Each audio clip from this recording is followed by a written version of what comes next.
So welcome to day 3. And at the beginning, let's pause.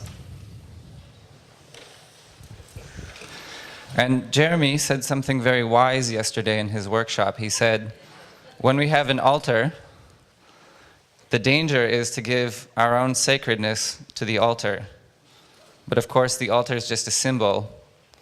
And when we light the candle, we're really actually affirming the candle inside of us, the sacred inside of us. So as I light this, perhaps you can feel in yourself the flame of your own sacredness being lit.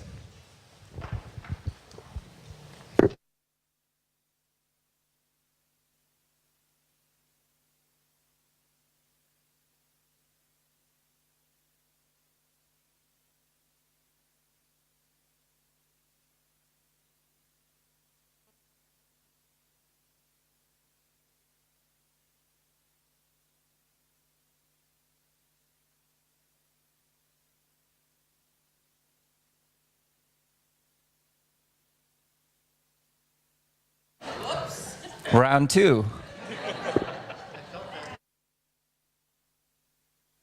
We are lit, but the candle is not yet. So let's try this again.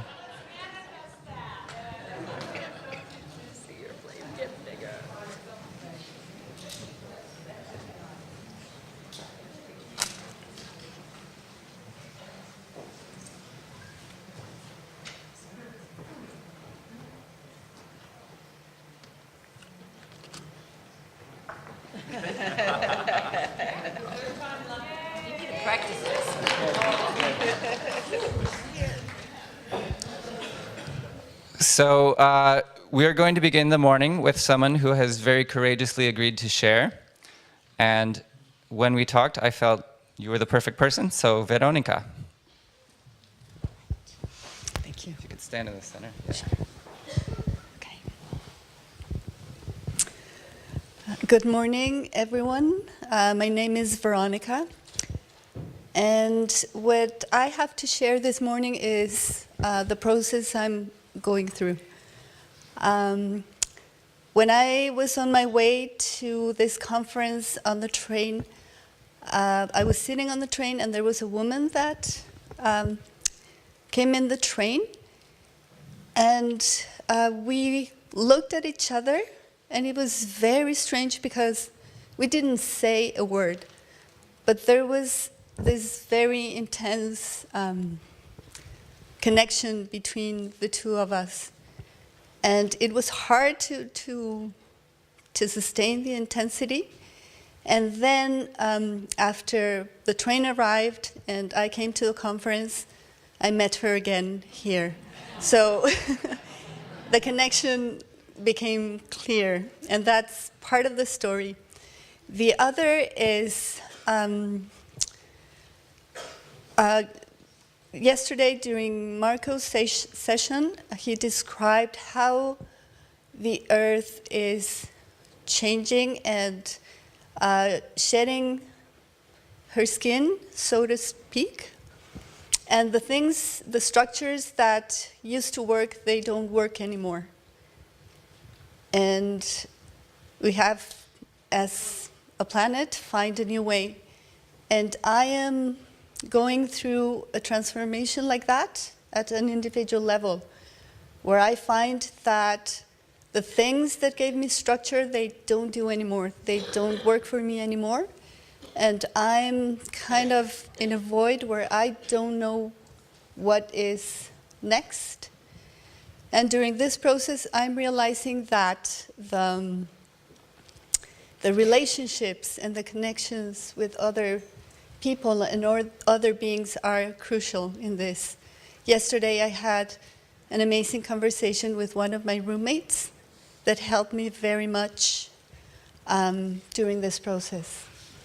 So basically that's what I wanted to share, and also connecting with the story from the train, how those connections are there even if we are not aware of them or conscious of what they're about, but still they exist and they support us. So that's what I wanted to share today.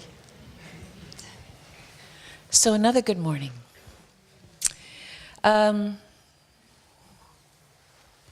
This event is very much a partnership experience, not just a partnership kind of on a subtle world level, but also a partnership between the Findhorn Foundation and the Lorien Association. And those are, I just really want to acknowledge that because it feels an important recognition. One of the things that I love about that body of work that the Loriens are involved in is David's ability to create metaphors that help me to understand some complicated things that have happened in my life and how it all works. One of my favorite of his metaphors is the notion of a pit crew. That each one of us has, you know, like Formula One drivers, they drive those amazing cars into the pit and the tires get changed and the oil gets changed and the car gets polished and the windshield gets cleaned. All those things happen in the pit by the pit crew. And he talks about how we each have a pit crew, a subtle world pit crew. And that we can develop relationship in a conscious way with the members of our pit crew.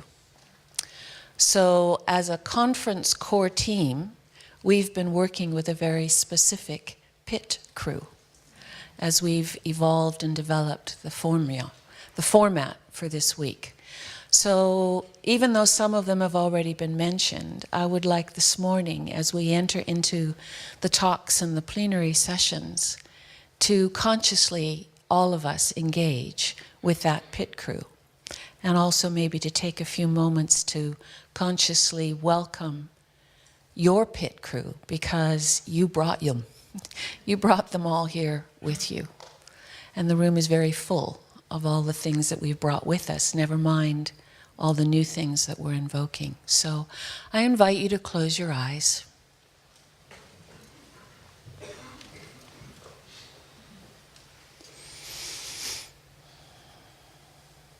Take a couple of deep breaths.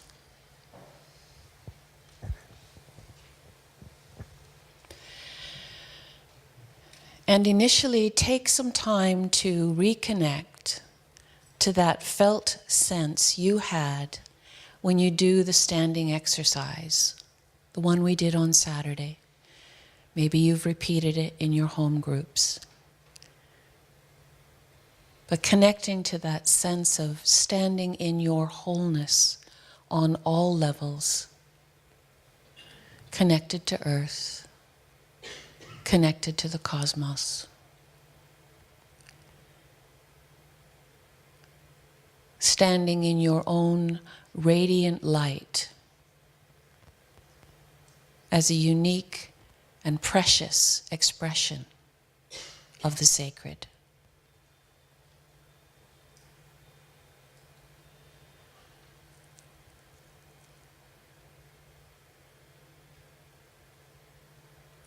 And take a moment to appreciate that, you.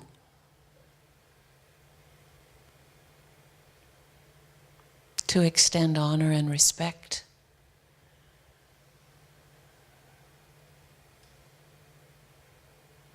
To acknowledge the blessing that you are in the world.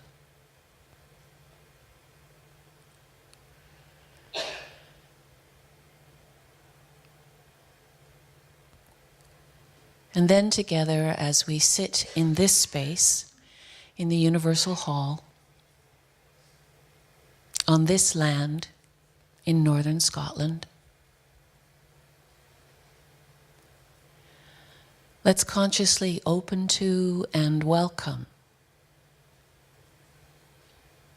the presence of the being of this Universal Hall.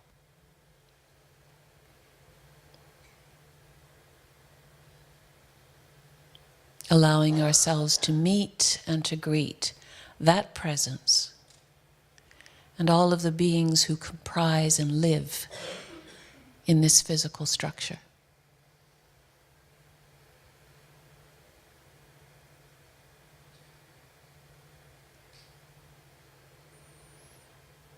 Then let's welcome the landscape angel as we know it here at Findhorn.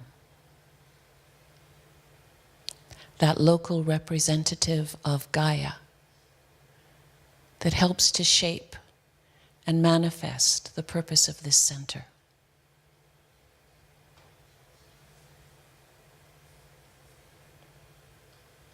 Let's welcome the angel of Findhorn, that expression of the sacred that allows communion and communication from this place to the four corners of the world.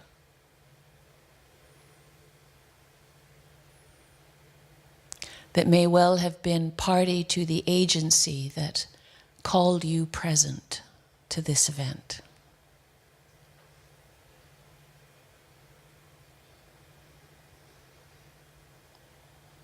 Let's also welcome the Lorien angel, the being that overlights that body of work and the amazing group of people who have dedicated their lives to bringing that work alive.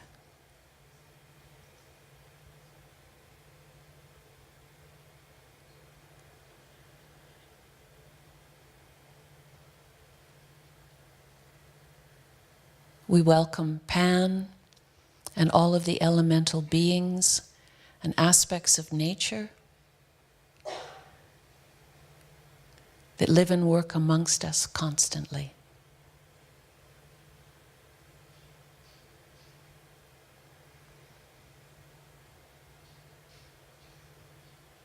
And we welcome and acknowledge the presence of the Shee, our cousins, our kin.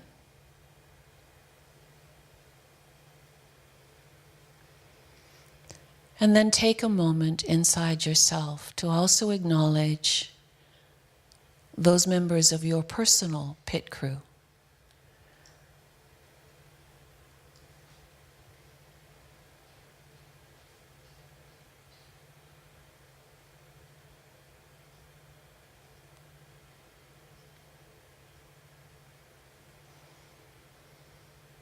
And then in this company, all of it and more, let's extend blessings into our day, into the work we will do, the things we will learn. And imagine that blessing being not just for us here, but for all beings and for all life. And holding it all, the presence of Gaia.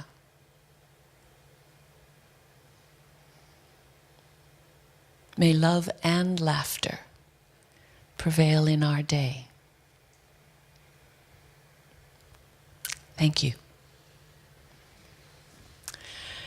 And now, having referenced David and the Loriens, the space is now going to be given over to David, who's going to teleport himself in via technology.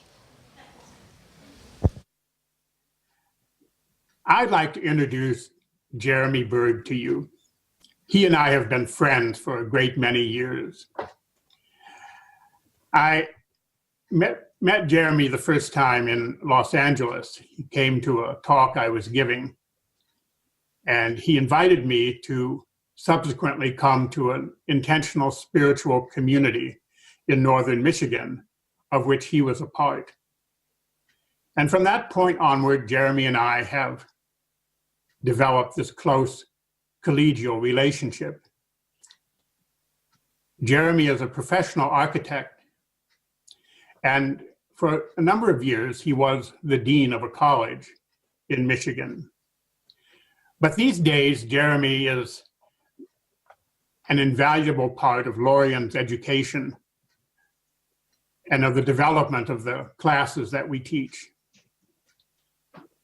He's one of the most humorous people I know, and you may find yourself wanting to get up and leave when he starts telling his puns, but it's all for the course. I invite you to stay nonetheless. Jeremy and I collaborated on creating the card deck of the Shee.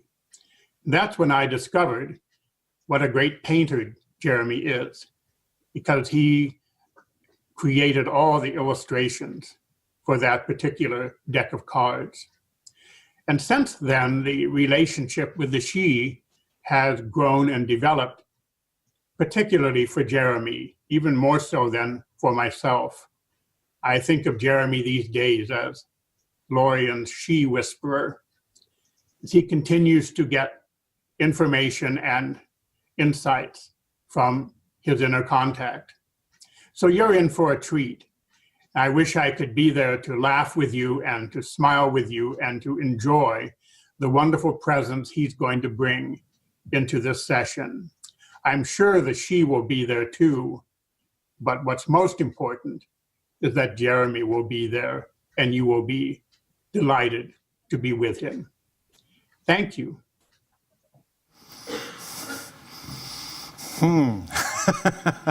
Now that's an introduction I wasn't expecting.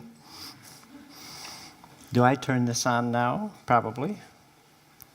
There it goes. Is that correct?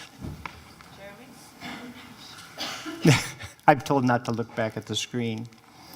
You know, I think I would come to these conferences just to hear John do the announcements. They're really wonderful, aren't they? Yeah, I've enjoying them every morning. So welcome, everyone, and thank you for coming. It is my great pleasure to be here as an emissary for the Shee, along with Marco and Søren and Susie and Rosa. Hi, Rosa. It's nice to have you here. And it's also a wonderful pleasure to be part of the tradition and the magic of Findhorn. This is my first time ever doing anything from this position in this hall. And it's, you know, I'm aware of all of the really giants who have preceded me, including the ones on stage this morning, of course. It's a little bit humbling, but I will do my best. So let's just launch right in. Judy did a wonderful thing of reminding us to stay within the sacredness of ourselves. We did this lovely exercise yesterday of connecting the starlight above and the starlight below, and what emerges is the starlight of each of us in this room. And I want us to keep that in mind as we set the stage for looking at who are the Shee. I want us to, as Judy was talking about the landscape angel, I want to be aware of the land that we are on. And the landforms at Cluny Hill. One of the things about the Shee is that they're very connected to the landscape. A lot of subtle beings actually, as was being said in a couple of times before, in a way reflect their landscape. I think Søren will talk about this later with his contact field, or the name actually conveys the sense of the mountains, and it conveys the sense of, and so this, but we are creatures of the land too. We are an expression of the land. And we are now on an island, and I want to keep this image in mind at the moment. We are on an island surrounded by sea. So, I obviously have a PowerPoint presentation. It has images that most of which I've painted. I started painting, by the way, when we had this contact with the Shee in 2011, I think it was. So I had never painted before that. In fact, I called Freya and said, "Hey, do you have any watercolors? I'm thinking of painting this." I had this contact with a male Shee who came in and said, this is an image we want you to use to make contact with us. It was the how, and I'll show that later. And so my daughter in the past had been doing the art for us, but she was thankfully pregnant with a granddaughter, and who's now 8 years old. And then I hired another artist and got it back, and it didn't quite carry the vibe that I liked. So I wanted to paint this image that would describe to the next artist that I hired what the vibe of this thing was. And then partly financially and partly because I looked at it and I thought, that's not half bad. I think I'll just pay myself. So on we went. And then thankfully David and I think Julie went to Boulder, Colorado. And so that happened in my office in Everett, Washington. And then, and I had asked David prior to that, would you do a card deck of the Shee? And this has a long history, and I'll talk a little bit about this with John Matthews. And I had published a book, and I'll show you a picture of it in a minute. We will test our system here. Look at that.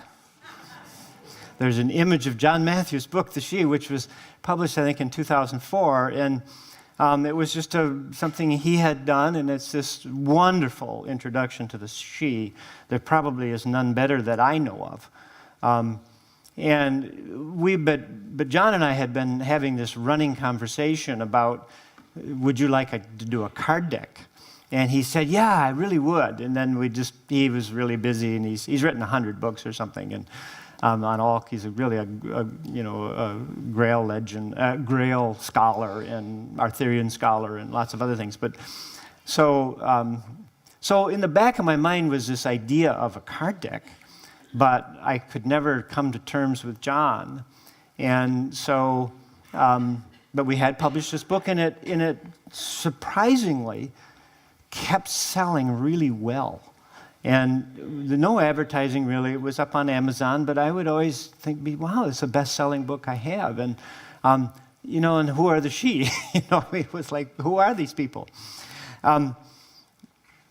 So traditionally, the Shee, S-I-D-H-E, which of course I pronounce Sidhe, for a long time to John, who finally reminded me, or he finally corrected me. He said, Jeremy, it's not really Sidhe. It's Shee. So it's pronounced Shee. One way of describing him is the Celtic overlords of the realms of Faerie. Now, to me, Faerie is a vast realm, of which the Shee may or may not be thought of as a part. The name means people of peace. Number of esoteric teachers and writers, including John Matthews, consider them the cousins of humanity, and I'll talk about that in a minute. Evolved in parallel alongside us in a tangential, I'm choosing that word consciously, tangential physical world. They do not see themselves, and I don't actually see them as subtle beings, which is a little bit weird to wrap your head around, so I'm not going to spend a lot of time around that. But suffice it to say that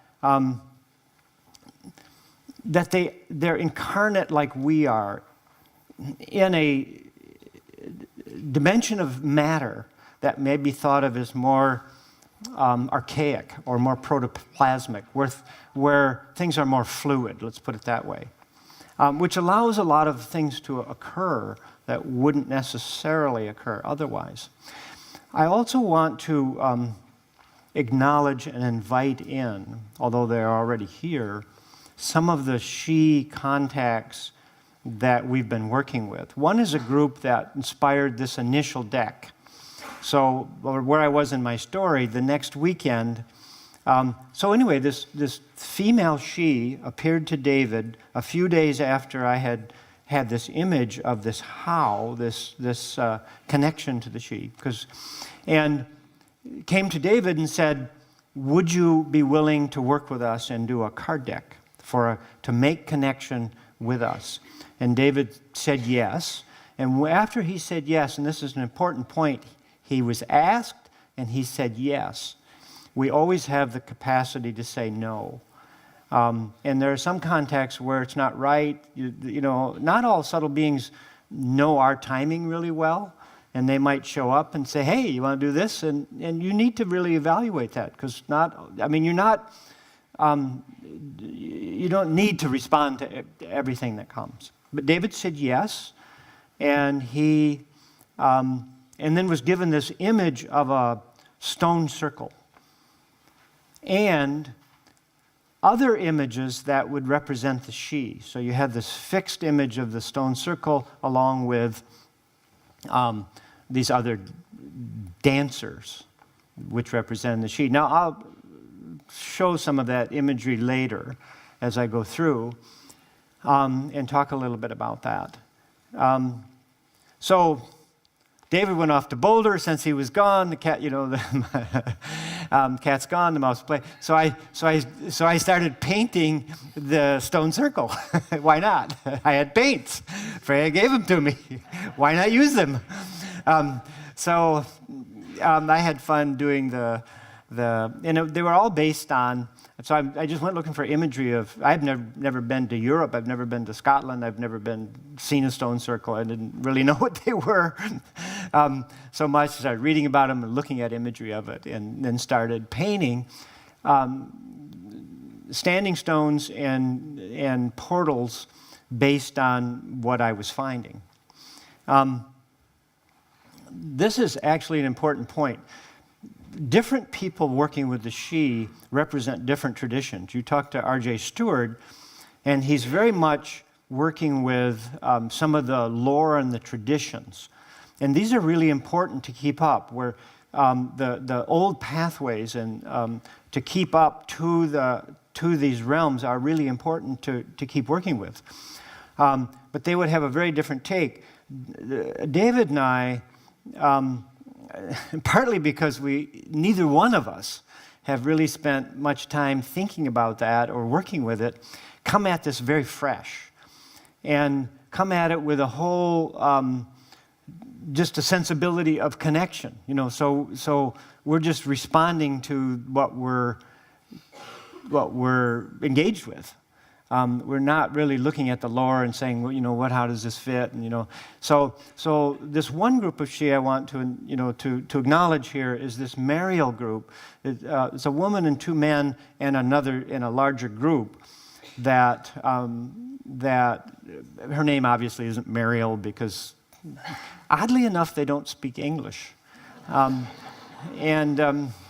telepathically it seems like they do, but. So what her actual name is, I don't know. But for shorthand, Mariel. There's this Mariel group, Mariel, the name, the Marian line, the feminine line of spirituality, I think is meaningful. And then there's another group that came in later. That was, I will show you imagery of, that actually was a group of Shee interested in the Grail, interested in the whole tradition of the Arthurian, not so much Arthurian, but the whole Grail work. So that was very interesting, and that developed a second addition to the deck. I also want to acknowledge the local clan of Shee, of which I'm aware. There may be many, actually. This is, old world, and there's lots of stuff going on. But there is a group who call themselves the Guardians of the Gateways of Peace. And that's a lovely phrase, and it's a lovely, lovely. They wouldn't appreciate that. They appear to me as rather clannish and rather, in a way, not militaristic. As some of you may know, I was in the Marine Corps and in war, and I had to sort of earn my right to stand with them in an odd way. So anyway, acknowledging them and whoever else wants to show up. Now, you may have your own connections, and you may have connections to this in ways that you have not named. You have not named Shee. So, who are the Shee? Let's go back to this question, because I think we need to start with something like that in order to start to get the vibe, because this does have a different vibe than an angelic vibe or a nature spirit vibe or a techno-elemental vibe or there's different kinds of beings out there. It's a whole menagerie. So I wouldn't want to call them a zoo because, but there's a whole ecology. I tend not to think of it as a second ecology. I just think of it as part of our ecology. We have a whole ecology of subtle life and life. Any niche of energy, any niche of consciousness is going to be occupied by life, whether it's that candle, the floor, this glass, or this plastic apparently, table, podium, whatever it is, it is an embodiment of life. It's part of the sacred. It's part of the omnipresence of the divine. So, of course, I've done this nice PowerPoint, and I'm all ready to, do my algorithm of a talk. And then woke up this morning with this really wonderful image that I want to share that is actually the basis of my talk. So, these slides will come and go, but this image, this metaphor will last forever. But it is a lovely image, and the image is this. So, if we think of, go back to an earlier time when I couldn't name, where humanity is and still is, a cosmic expression of the divine. It's a cosmic being, humanity. It predates and transcends the earth. There's a call from Gaia to do a certain kind of thing. So the metaphor is the Peloponnesian people, who I believe, if Google is correct, and Wikipedia has been accurately updated, the Peloponnesian people can be traced back to Taiwan and China. But think of these people hearing a call to an island in the sea. And this is humanity being called by Gaia. And this island is Hawaii, out in the Pacific. And there's this call to come and be part of the development of this volcanic rock. Now, the other part of this metaphor is the call to matter, to call into matter, the coming into matter to embody ourselves within it, to, from within, grow the light of the sacred. So this call is to the Peloponnesian people, who are not the Peloponnesian people, obviously now. They are simply humanity. And they're called to get in the boat, and something deep within the spirit of humanity at that time, and this is true, was called to go out on these boats and go to Hawaii. And, find Hawaii. How did they find Hawaii? This is a great mystery, actually. How did they know that there's these islands out there? And you're going thousands of miles. I think it's the longest flight from the U.S. is to Hawaii, or maybe in the world. It's a very long flight, and it's a long ways out in the ocean. And so we're called, and so the boat, the expedition goes out. Now, when you have an expedition like this, there are certain members of the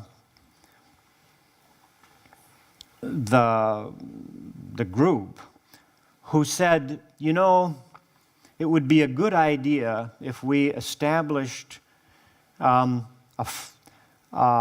place of return, a place to hold this outgoing into the seas, into the unknown, into matter, out to Hawaii, to use the metaphor. So there's a certain number of us as humans, as part of the soul of humanity, who said, no, yes, we will hold the connection. We will be the lifeline for humanity that is going out. And we will be the docking station. We will be the portal. We will be the place that comes. All right. So out they go. Some stay. And now you're going, they go to New Zealand. They go to other islands. They find other things. They're out exploring, going out. But they're searching for this Hawaiian islands. And they're searching for other things. They're going out. This is a deep, long, old story of which I'm only following the thread to Hawaii, if you keep the metaphor. I'm not going all the way. So humanity is out. So there's a certain number have dedicated themselves to being the place where you can keep this going out to Hawaii. There are the rest are in the boats and they're out going. Now, somewhere along the line, this is a rough seas. Things are lost. Things are gone. Things are dangerous. They come to, and they start to see, there's people in this expedition that say, I'm not sure this is such a good idea, we may be, like Freya says from time to time when we're driving, we may be lost. And of course not, we're not lost. We're at the corner of telephone and telephone, as we always are. Freya's actually a very good navigator. I am not. So using a navigation story actually is probably not the best idea, but off we go. So into the unknown. So there are parts of this expedition that say, I don't, maybe we should rethink this. Maybe the caution is the better part of wisdom here. Maybe we should think about how we live on the sea. Maybe we should just, somehow these people survived. You think about this just as a practical matter. These people Peloponnesian, were out on the sea. And they were surviving with families and food and fishing and navigation and winds and huge waves. And the power of the ocean is nothing to be taken for granted. So some of them said, we've learned a lot in this, and perhaps the better part of, caution should be done. Then you come. So some of them say, we're going to just go off here and we'll see you later. We'll follow behind and as you continue to go, but we're going to develop our capacity to live on the water. And while you're aiming for and navigating toward this goal that we all shared as we left. Now you come to the islands themselves, and you see it's barren volcanic rock and treacherous to land. And some of the expedition says, whoa, wait a minute. Maybe our buddies back there who have been studying how to, really live on the water and have found way stations along the way, places to stop. Now they've been out there searching, and they've got little islands where they can find fruit, and they can, they can sustenance, and they've learned to fish better. Maybe we'll kind of do what in the Marine Corps they didn't have a word for retreat. It was called a retrograde maneuver. So maybe we'll do a retrograde maneuver and not go all the way. But some of us, courageous souls, went on this volcanic rock and started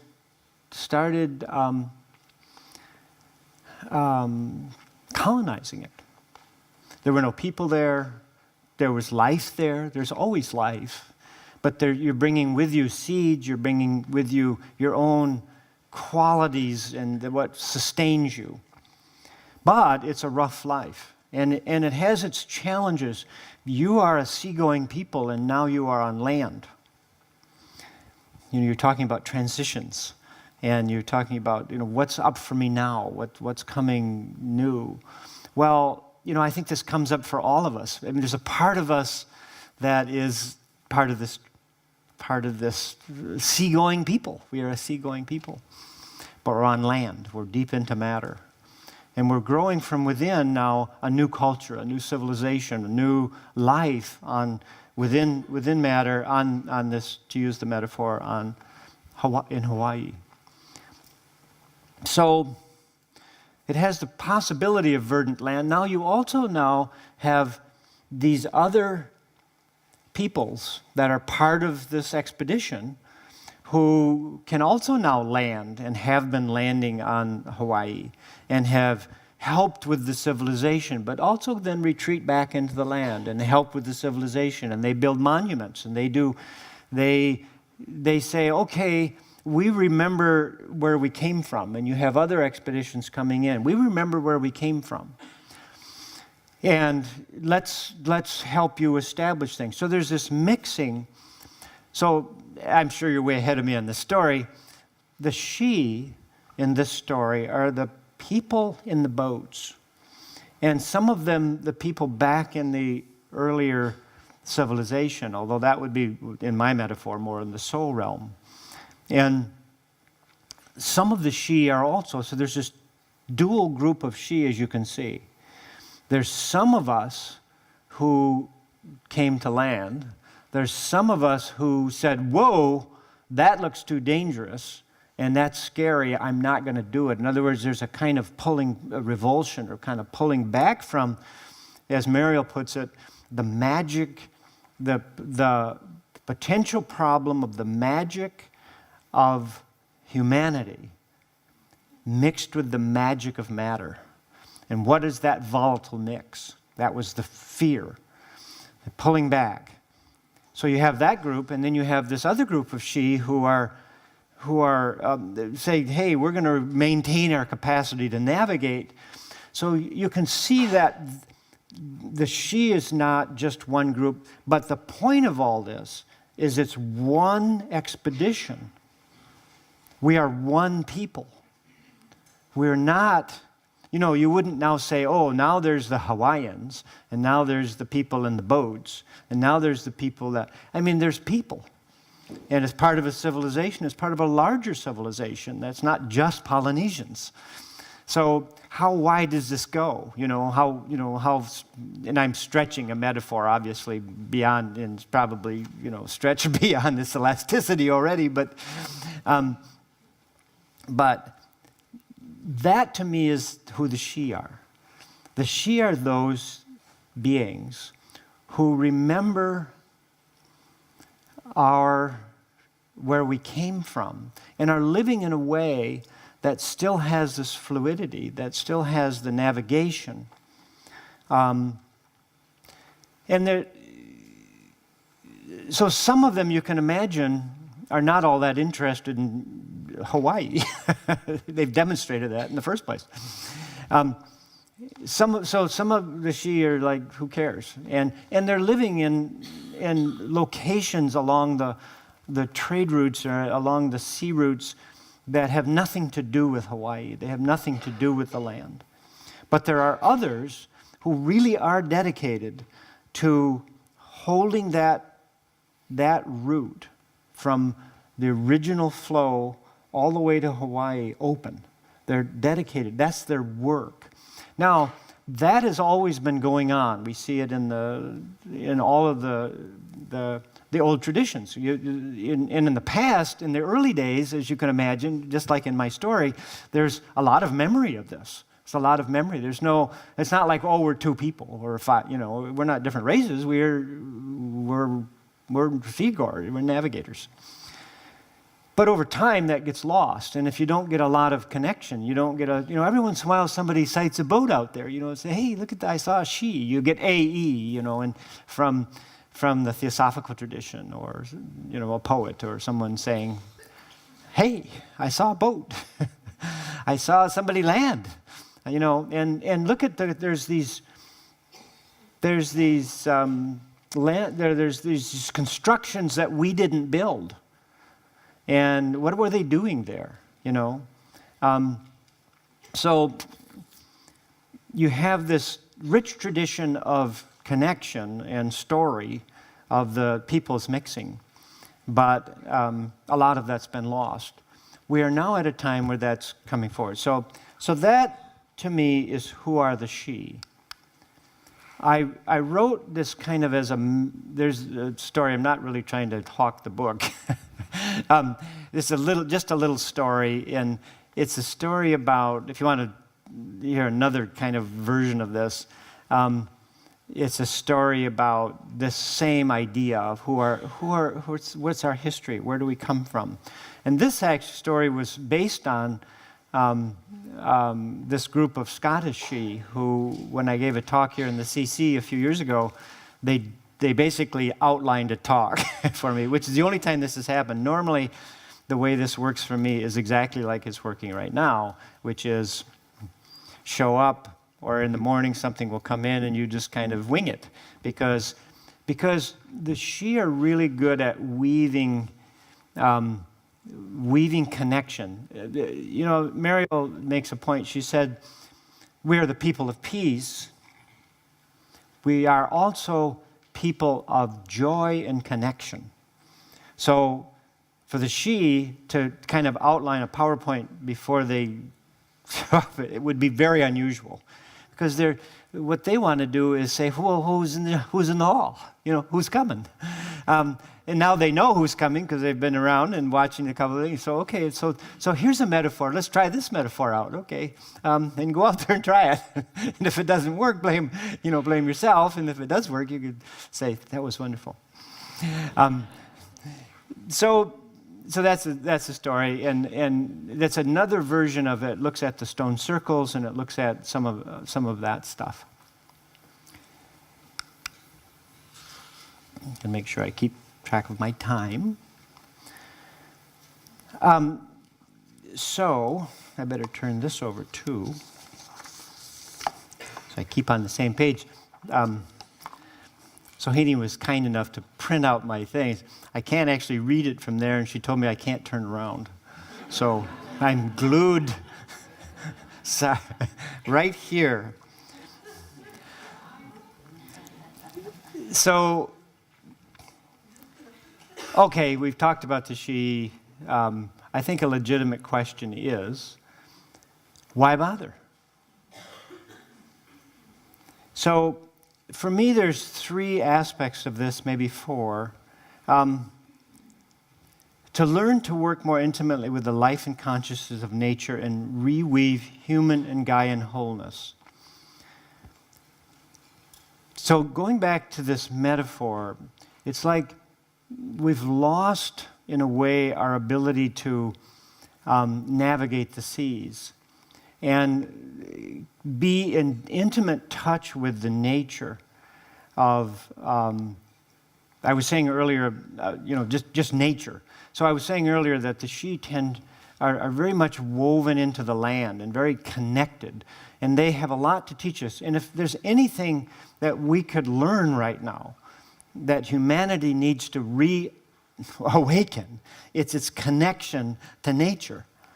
We've started to bubble off into this imaginal place that's technology and the built environments, and it's no longer, it's not longer perceived as alive. It's still alive in its own way, but it's lost, and it's not woven in with the life of nature. And we see now the negative effects of that. I mean, it has this downside, with global warming and all kinds of other issues that are developing. The Shee live naturally. It's a technical civilization, as I understand it. They have cities, they have places, they have a kind of technology, but it's not the kind of technology we think about. It's a one interwoven with the life of the land. This is what the experiment, in my mind, the meaning, one of the experiments that was happening here at Findhorn, and the important one, was this idea of living gracefully with nature. So the Shee have a lot to contribute to this with us. So to why bother is to remember those skills. To rediscover our forgotten but innate Shee nature and link to the stars. The second reason, it's not so much global, it's personal. We are navigators. We have links to the stars, to our souls, and to the wider cosmos. Think of what knowledge these people have who are still capable of navigating on the open ocean and under the stars. We have that capability. I mean, there's nothing different in the people that are living on Hawaii and the people but they don't have their boats anymore. They don't have the lore anymore. But the skills are still there. The innate qualities that made them what they were to get to Hawaii, to get here, to incarnate, are still extant in us. We still have them. So, by the way, this image was done for Søren in his, he's always producing and writing and doing new things. And so I'm stealing images that I've painted for Søren to do my presentation. Because they're new images and they're fun to look at for me. But this is an important part, to discover the Shee within. So you say, well, in some ways, it's like meeting a cousin who is a great musician, or meeting somebody who says, oh, well, you can do that, or discovering how to paint at 62. They have something to say about who we are. So when we meet them and we interact with them, they awaken in us our connection to the stars. And this is not a metaphor. The star connection, the navigation by the stars, is something that the Shee do very naturally and are much more attuned to the stars. Now, I've been talking about it from the Hawaiian island point of view, the settlers. But we can perform a service for and with the Shee. The Shee are out on their boats, and in some ways are locked between worlds. They're in some ways, even though they still have connections back with the older ports, and still have some connections here, to the rock, and they also are locked in a bit of on their own boat. That's in this case, it's a really good metaphor, because they've created a world partly out of their own imagination, because the matter that they're working with is much more responsive to their imagination. In fact, they don't think of imagination like we do. We think we have imagination. We can create a thought, and we create a world within us. This is astounding to the Shee. The Shee live in imagination. They're shapeshifters. They imagine, and the world responds. I mean, imagination is just part of the world. Thoughts precipitate. And so, in a way, they're out on the ocean, and we can provide. We've learned things about living on land that they may have forgotten or never knew. And they have remembered the star, they remembered how to navigate, they remember where they came from, they remember they can do things that we can't do, but they give mobility, and they give wider scope to the world and to their connections. But we have something to give too. I had this experience with a Shee being, not, this is just kind of a metaphorical painting I did, but not necessarily an image of the Shee. We were actually asked, and I've been violating this rule ever since, asked not to try to portray within the card deck the Shee. And the reason is there's all this imagery out there of, what does a Shee being look like? Tim can tell you, but I don't know.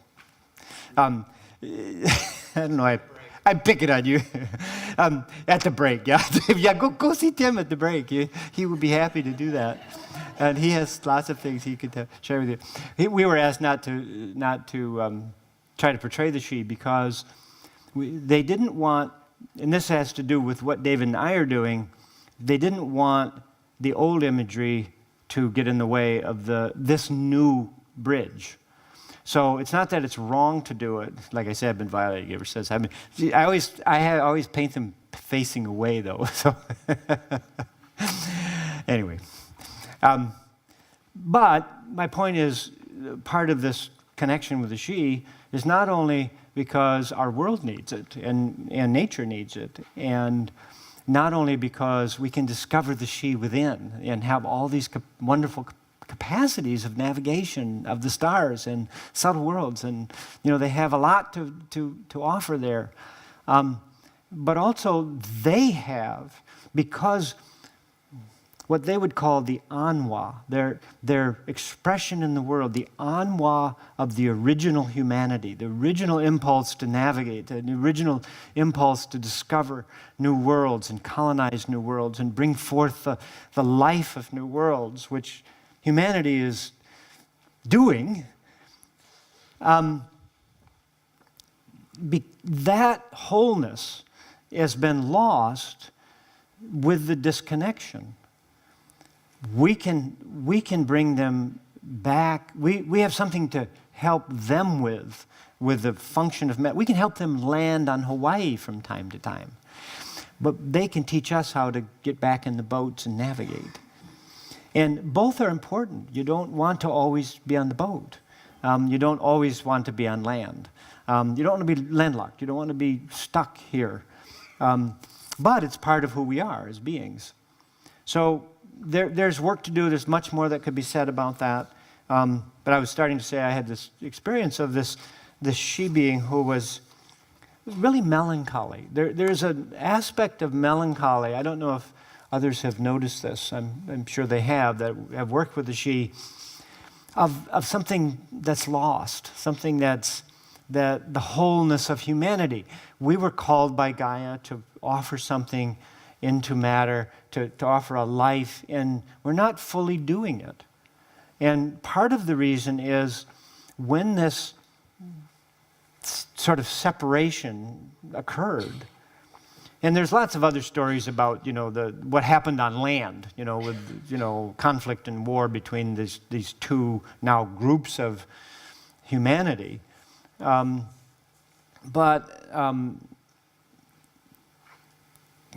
Lost my train of thought.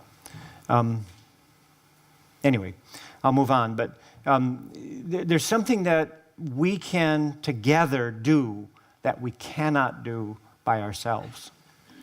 And that's a salient point. So, now that you're absolutely convinced that you need to have a Shee companion, no, you don't. And you can live your life perfectly well, I'm sure, without ever acknowledging the Shee. However, there probably is an aspect of you, whether it's acknowledged or not, that awakens in the land. So there's methods of connection. The first and basic one, and the one John Matthews talks about in his early book, is just go out on the land. Be with, and be in places maybe that there was more Shee aliveness, like a stone circle, like some of the landforms, like there's tend to be in deep nature, undisturbed nature, but not necessarily. There are places that could be even in cities where Shee presence is very active. Where we were in the Northwest, Mount Rainier was a wonderful kind of overlap, because there are areas of our world and the Shee world that overlap. There are still places where the boats land and are part of the, or there's atoll, there's islands, you know, there's places where you can go on our world that are still connected. So, so go out on the land and open yourself up. Be aware of the life of the land, and the land has a wholeness, and just be aware. See what the vibe is. See what happens. See what shows up. So there's that method, and then Mariel in her books, and I'll show you the books in a minute, talks a lot about just going out under the stars. So these are really simple things. You go out under the stars and just stand in the starlight. Appreciate the life. In other words, go out and you be a navigator. You know, go out and stand and say, well, wow, look at the unity. Look what I'm part of. Look where I came from. Look where I'm emerging from. Yes, we're on a, you know, Carl Sagan said, a pale blue dot in the middle of the stars, but wow, I'm on the island of Hawaii, but I look out and I see the stars. I'm still part of this star. So those are methods of connection. The method of connection that Mariel came with and her companions was this card deck of the Shee. And I want to go through some of the imagery of that just to say, how does this work? So it starts with, the image that came to me was the How. And the How is a traditional, it's almost like a sweat lodge or a kiva or a cairn, you know, that, and there actually are Hows. There's one on the Orkney Islands and probably others around that, and I had never, interestingly for me, I had never seen a How. I didn't know what a How was. In fact, I called it a barrow. A barrow is a burial chamber that has similarities to this, but it actually isn't a How.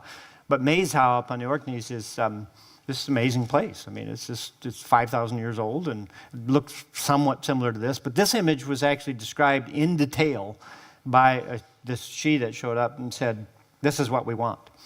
So it starts around the How, and the How is at the center. In this image, there isn't the center, but because it's just a pool of starlight, but it's around an ancient stone circle. And the ancient stone circle is a kind of temenos. It's a place of connection for both the Shee and humanity to come together. And my understanding in the old days, these stone circles actually were a kind of portal that opened up, and according to the Scottish clan of Shee, said in the original stone circles, these were beings. So these elders would come forward and stand, just like we were doing our standing exercise, standing in their own light, in their own power of connection. Well, their own, not power so much, it's like a colleague of David's came through and said once, and said, there are no powers. There are only relationships. So they're standing in their relationship between the earth, the starlight, their own soul, the light of, and their own relationship with subtle worlds. And so these beings are standing and creating a condition in which Shee and humanity and other subtle beings can be safe. That word is really important. Safety. We think, well, you know, come on in, and why am I not being contacted by subtle beings? Are we a safe environment for them? Are we a loving presence? Are we lost in our own imaginations and fears? If we can create a safe environment, you know, something will appear. I mean, and part of that safe environment is the willingness to do something, you know, good for the world. Now, that's kind of an assumption in this room. I'm sure we're all here because we want to contribute something good to the world and good for the world. So This is a more formal look at that. You have a Hau in the center. You have 4 standing stones, which are called the Heartstone, a wizard, an artisan, a bard, and the guardian or the gateway. It's built around 4 gateways, the gateways of earth, dawn. It's running counterclockwise from the bottom up. A gateway of earth, a gateway of dawn, a gateway of stars, and the gateway of twilight. There's, I could say a lot more and will in my workshop, but and then you have transition stones that connect, or connecting stones of identity, boundary, opening. This lovely, I wish I could zoom in on this. There's a standing stone called the Praying Hands of Mary, and it's this broken stone that's open like this, and it's in this deck it's called the Opening Stone, and then the Stone of Emergence. All of that creates a stone circle, and in the deck, when it's laid out, it creates a field of energy. For me, the stone circle exists in a halfway place between my world and our world and the Shee. It's an ancient place, and we're capable of taking one of the places of the elders and holding that space. It's what Mariel calls, in one of the books, it's called the mantle exercise. And stepping into that space of holding this relationship between Shee and humanity, but also the larger relationship between Shee, humanity, nature, and Gaia. It's a kind of dedication ceremony that's called the mantle exercise. So, I'm not flipping mine. I'm looking at these and thinking, wow, these are nice. I can't see very well, but they're there. And on my right-hand side, probably your left-hand side. Oh, I violated the rule. These are condition stones, and around those are the dancers. I've highlighted, made them a little bit bigger. These dancers represent qualities of the Shee that, when you're working with the deck, represent something, depending on what you're asking, how you're working with it. But you've created a field, the standing stone field. And some of those fields in actual standing stones are still very powerful. I was surprised. Freya and I drove around on the wrong side of the road, left-hand shifting, and went down to Stonehenge and other stone circles. And I was surprised. So Stonehenge, for me, was singing. Still singing. Wonderful. So these dancers are qualities of the Shee, let's say. And so there's you can see those there, and then there's another one. And this original deck was, they said there's 33 images, there's 33 cards. That's it. I don't know why. They said the same thing to John Matthews. 33 images. And when we got to 33, I knew I was done painting. And we could publish. So they're just different qualities. Like the one in my lower left, your lower right, is this falcon and stone. And the way this would work is I would wake up, and at my age, to go to the bathroom in the middle of the night, and this image would come filled with content. And this is one of the more interesting images that came. It was just like this, well, what are we looking at here? What is this stone that's emerging into this flight? And the bird that's kind of in the stone, It really, to me, is a kind of image of deep groundedness and deep connection to land and stone and earth. Dorothy tells this wonderful story of picking up a stone and being in touch with the cosmic angel of stone. For me, stone is really, for me, when I go out, stone is more alive than the plants. I have more of a natural kind of connection. So I love the image of being, but also able to fly. That's who we are.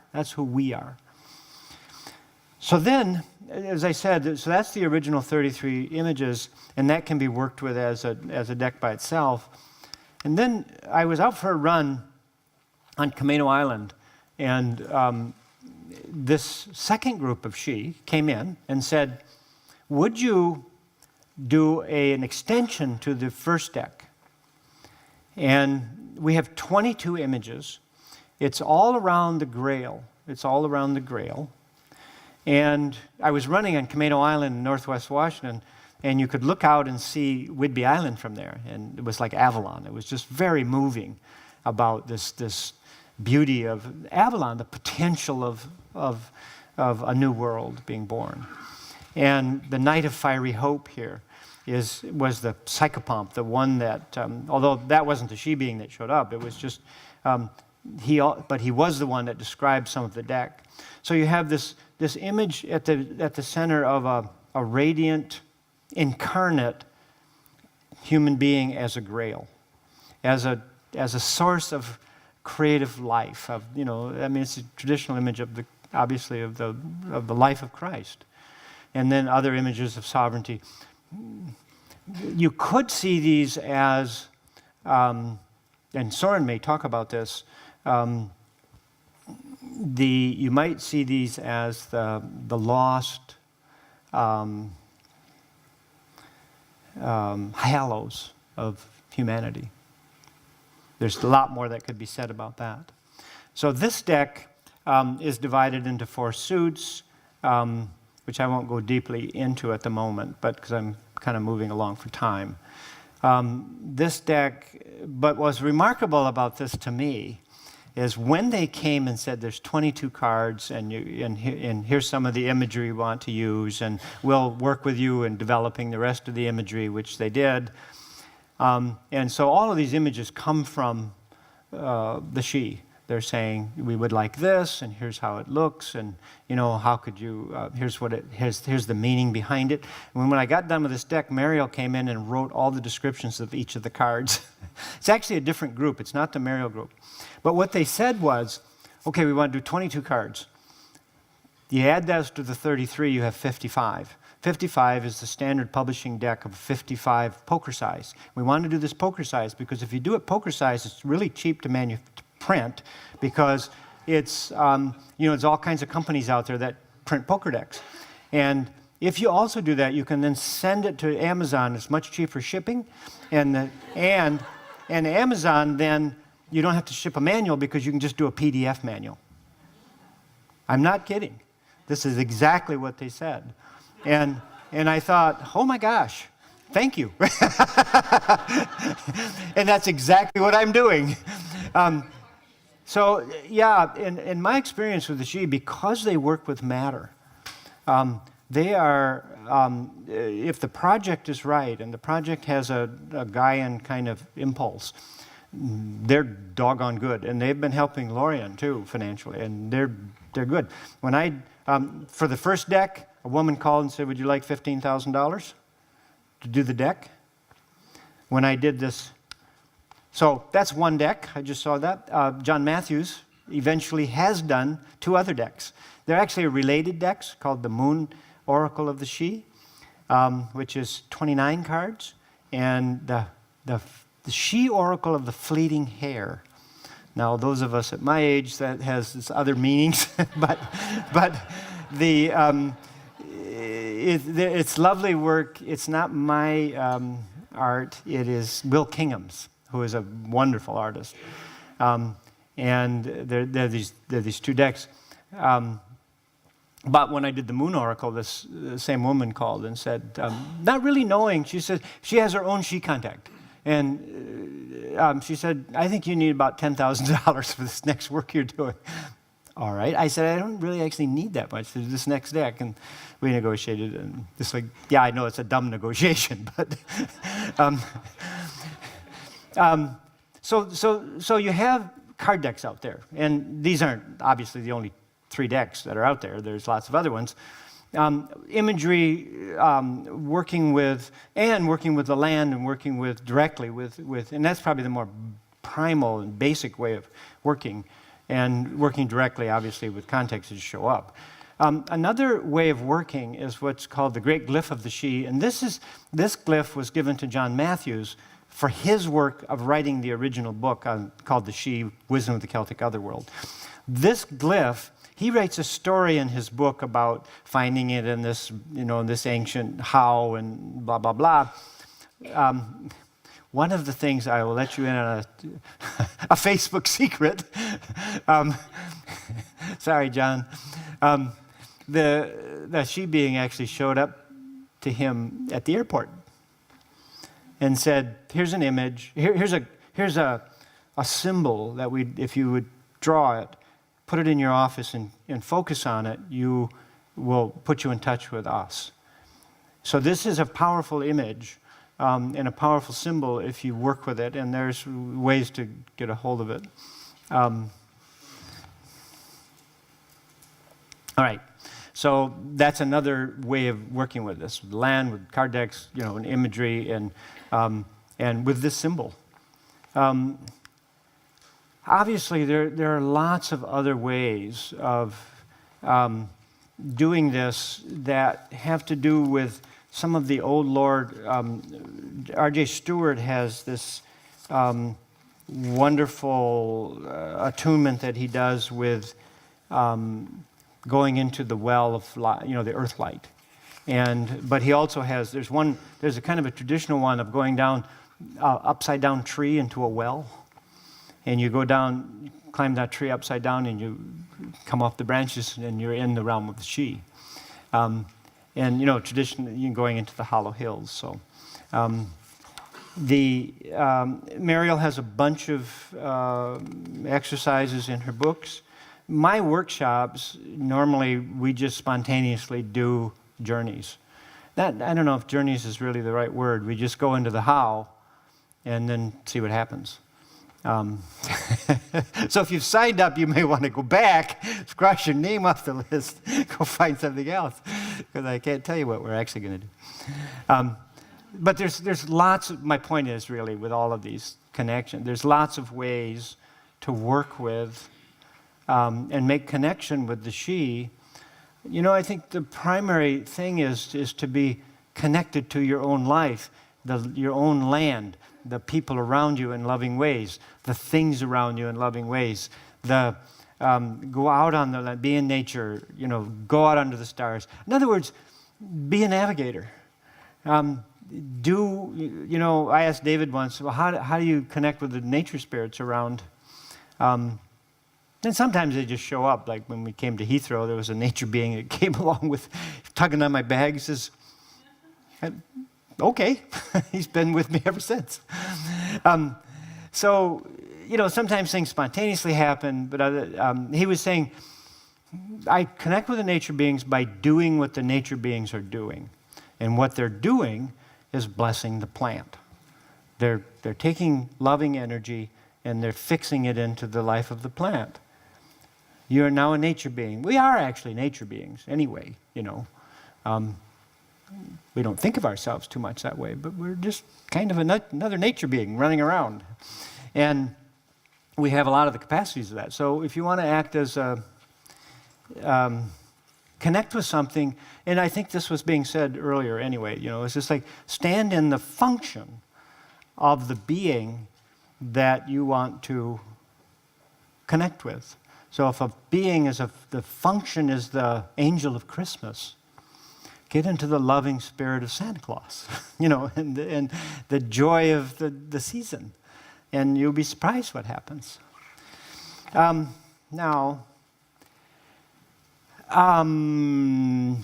can also, there's lots of books out. I publish a few. One is The Conversations with the Shee. I was getting creative and did this picture of just a conversation with tea. David had this Conversations with the Shee and Engaging the Shee are two books that he's published about. Basically, it's conversations with Mariel and an older Shee being in one of them. There is another book I published. It's called Awakening to Home. This is kind of a journal. It's a fairly thick journal of Anne Gambling, who was in the mountains and started having this contact. It's a bit of a tome, but it is rewarding if it's stuck with. So there are those books. And now I come to, of course, the most wonderful one of all, It's called The Wild Alliance by, oh my gosh, there's Søren. I'm going to introduce Søren when we come back a little bit, but it is really my great pleasure to have met him and worked with him a little bit.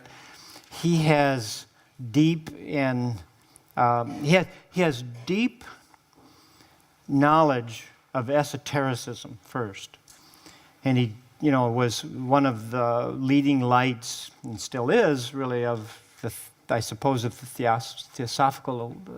movement in the Scandinavian countries, but has sort of moved into more of, I think, broadening that work out, and has his own contact with the Shee, who are very authentic, and he is one of the most delightful people to be introducing this work. So I'm actually the setup act for, he says, well, you get to go first. So, we arm wrestled, and we decided that I was going to go first since I already had claimed it. But I said, well, which band goes first, the Beatles or, the Herman's Hermits that set them up? Obviously. So I'm the Hermits. I know these are old references. It's not Lady Gaga. It's not, Beyonce. But, that's who I am. I'm that age. So there's a lot more to come. This is an image, one of the images, I don't know if it'll make it into the book that he's doing, but the next book he's doing. But he's written several books. It will. And but his book is out here, The Wild. I think it's still available here. And if not, it's on, surprisingly, you have your pens, www.lorien.org. There's a bookstore there that his book is there, called The Wild Alliance, and that has a number of wonderful exercises in it too. So there's lots more to explore here. I may not sound humble, but I feel humble from time to time.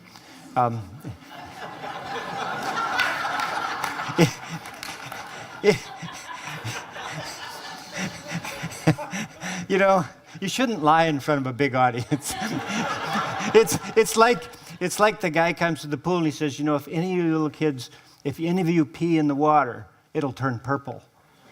And then he realized he had lost all his credibility because the kids all looked around. It's not purple. Sorry. This is a nice spiritual conference, We learn things. But you will, so where I was heading with that is it really is a little bit humbling though, because there is so much. This is a landscape that just scratching the surface of. I feel, working with David, of course, it's always like, well, I don't care what you see. It's never going to be that impressive, but it is a big landscape. It's not just the Shee themselves are a civilization. It's like saying, I met someone from Japan, so then I give a lecture on who are the Japanese and how do you get there, and that's a little intimidating. And it's really, and to be fair, it's one person's view and experience, which is very narrow, and there's lots of room for new exploration. This is a new exploration.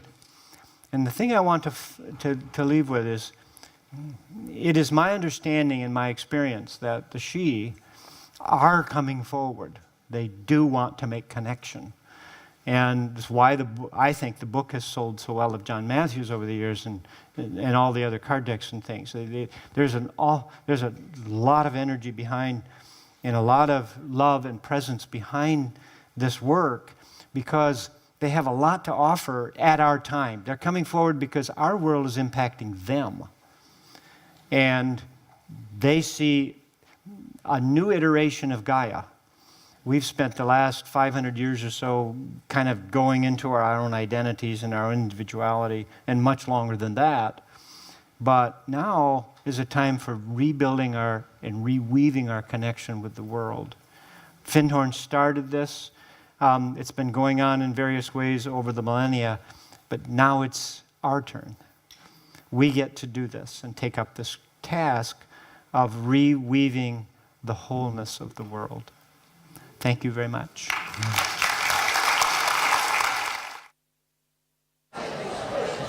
Welcome back, everybody. Welcome back.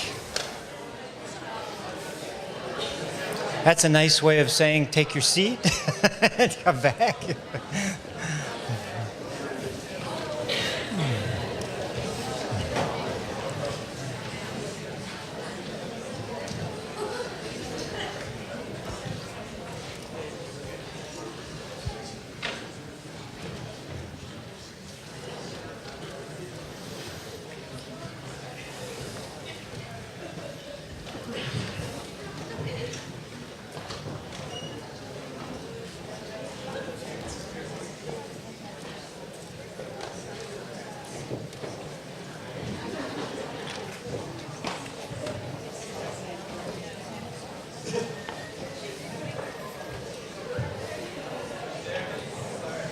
All right.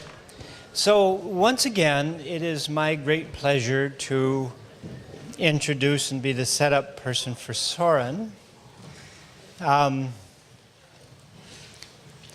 Like all of us here, he has a rich background. It's always interesting to me to talk to people and hear all of the wonderful accomplishments that's going on. One of Søren's, he also has, besides all of his writing and things, he has an MA in the history of ideas and philosophy. He is a friend. You're in for a treat. He's a delightful and gentle presence, similar to what he represents. And I want you to pay attention when he comes on stage and when he comes here. When he gave a workshop in Issaquah, Washington, and he walked up to the podium, his Shee companion came with him. And it's a beautiful presence. So I welcome both Søren and all of your relations.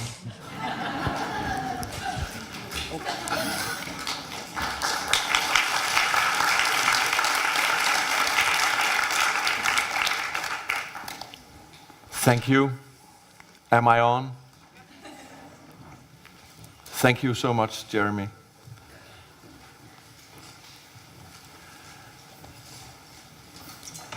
It is actually a magical thing for me to stand here because 32 years back, I was here. I've never been here since. So for me to come here after 32 years, at that time I was 25 and I was a young theosophical teacher from Denmark, and I was struck by awe during a conference called One Earth, A Call to Action. And it had a deep impact in my life. Deep, deep impact in many, many ways. And one of the things that I was really struck by was that I was a theosophical teacher, a spiritual teacher from Denmark, but I felt like a boy coming here. I felt, one day I'll grow up. Yeah, that's another way of saying it. But it is a great honor to be right here, right now. And I feel it is an immense privilege to share with you perspectives on the Shee. I've been working full-time as a spiritual teacher for 37 years, and the theme of the Shee only came up in 2011. At that point, I had already a wonderful connection with David Spangler, and Jeremy, and the Lawrence. And it took not much time for me to consider myself a Lawrence. But the Shee had not been a topic in the Lawrence Association. It is incarnational spirituality. That was my vibe, that was the attraction for me. So when David took up the theme of the Shee after long consideration, because he had been hesitating for some time, I was attending the first online course, and I was taken by deep surprise because during this online workshop, this webinar workshop, no, it was not a webinar, online workshop course, immediately I felt that I knew what the Shee was all about. And I was very confused in the beginning because I realized that the perceptions I had had about the Shee, I thought it related to angels and devas and nature spirits.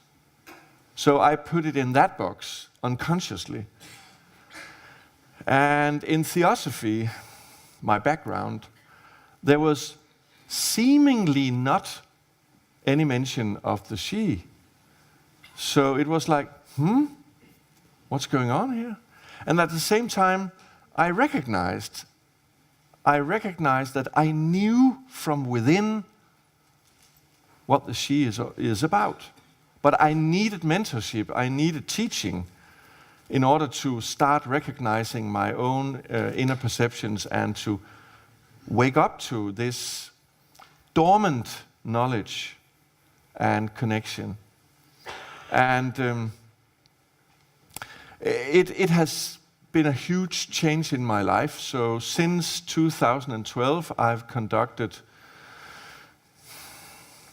about 30 workshops, weekend workshops about the Shee, mainly in Scandinavia, but also wonderfully in US, close to Seattle, and in Norway also, but mostly in Denmark.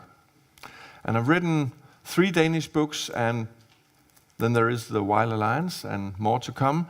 But it has personally affected my life. My way of being in the world, my way of relating to things has changed because of the Shee influence. And I want to be personal at the beginning, because in a minute I will continue my lecture, my sharing with you in a little bit more scholared way, but I will return to the personal dimension. But I really want this topic to be taken seriously, not just another fantasy game, you know. It is really real. And I have a motto, I've borrowed it from Roberto Assagioli. The real is what really works. The reality is what works. I find it to be very inspiring, because if I was talking about the Shee and nothing changed, it was just a kind of escape into a fantasy land, then I would be slightly worried. What am I doing with my life? But it is something that deeply affects my daily doings, my way of perceiving myself as a human being, and I am gratefully a witness to other people being deeply affected by the topic of the Shee. And I'll return with that, because together with my partner, Susie, we are running a Shee school in Denmark, and we have, yes, it's very ambitious to say that, I know. But a school is just a learning place, so it's nothing special, but it is so inspiring to see what happens with other people when they really engage with it deeply. And I'll return to that point. But I want to introduce our Shee relatives as a planetary species. A species which at its roots is also what we are, just like Jeremy was sharing. So I would like to start with just the differences of Shee by sharing you an old wall carpet from Denmark. It actually hangs in two of my friends' home let me see, I have to read over there. Yes, it is close to a hilly area called Mols in Jutland, and the carpet shows a woman sitting outside in nature playing. So what does that have to do with the Shee? Well, look at her tail. She actually has a tail. And that's one of the ways where the Shee are portrayed in the Nordic tradition, and they are called the Huldra. And the Huldra are considered a people. Well, if you ask Danes or Norwegians or Swedish people today, they would say it is imaginary people. They are non-existing. It's just mythology. But in the old days, they were considered real entities, and sometimes dangerous and sometimes kind and helpful. But the Huldra actually means hidden. So the Huldra people means the hidden people. So we have this sense of close relatives who occupy a slightly different physical wavelength, and I emphasize physical wavelength. The Shee are physical, just like we are, but they are on a physical wavelength out here. So if I talk about the central site, you know, about when you focus on something, you also have the peripheral site. So I use that as a metaphor for we live in the central site, physical reality, but the Shee live in the peripheral physical reality, at least to us. Because for them, that's the central area, but we have difficulties on focusing on them. But they are here with us, the hidden people. And we can also take on stories that bring us into weaved patterns of myth and reality mixed together. And then we get the stories of the Celtic, which are actually a way of talking about the Shee in a cloaked manner. And this sculpture is from the Faerie Islands, the Faroe Islands, and on the Faroe Islands, they also call them the Huldra people. But sometimes they talk about the Celtic. But it is not only in our area of the world, so when I'm returning to the word Shee in a moment. Right now I'm using other words for these close relatives. So if you go to Bulgaria, they will talk about the Samudivas. And the word Samudiva actually means remote and wild. Remote and wild. And the word Samudiva is also connected to divinity. And it's interesting, but you can almost see it, because diva, deva, deo, God. I mean, the words, if you go to India, devas means the shining ones, but it also stems from the word divine. So the Samudivas are divine, just like we. If you go to Romania, they are called the Iele, I-E-L-E. If you go to the Sami people far up north, they will tell you about and I have to look at the paper now, Gatniha or Gatniha, I don't know how they pronounce it, but it is a hidden mountain people, also connected to the ancestors. If you go to the Maori tradition, New Zealand, they can talk about the Turehu or Turahu. And if you go to the Cherokee Indian tradition, they have a word, Nunihi, meaning the people who are everywhere. So we don't need just to look at the European area or the Northern European area. It is something planetary going on. But I use the word Shee, and David and Jeremy and other people have been using the word Shee. It stems from the Irish tradition. And I think it's very appropriate because the Irish tradition is so vivid with the presence of the Shee. Even, estimated perhaps between 10 and 20% of the Irish population would take the existence of the Shee serious today. Yes, you have to take heed of the Shee.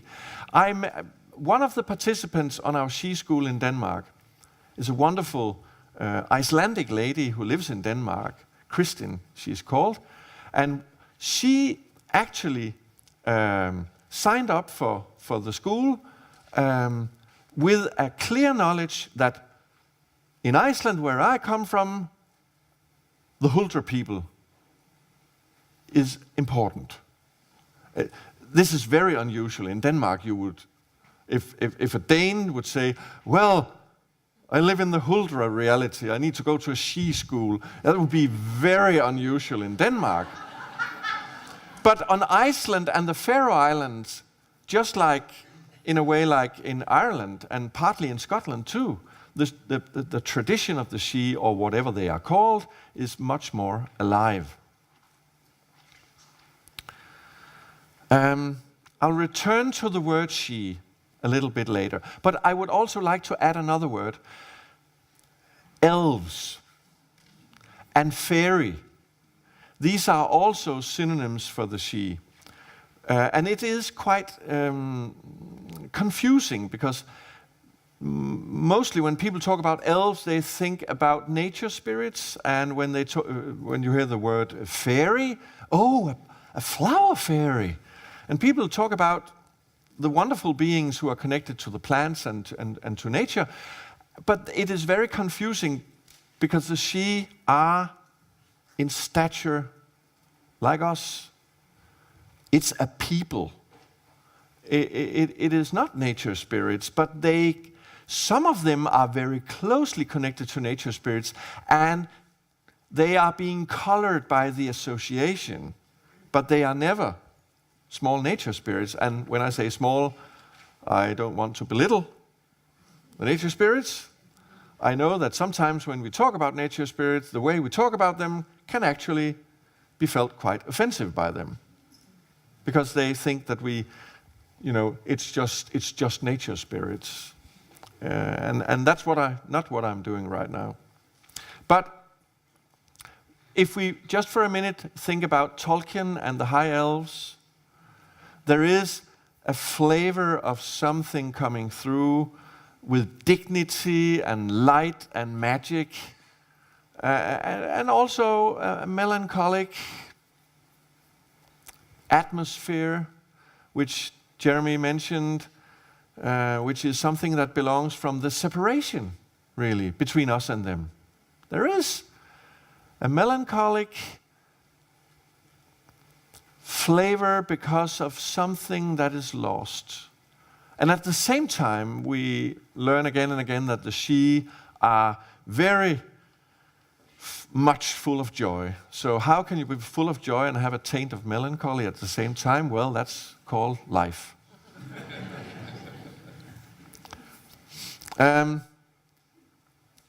Yes.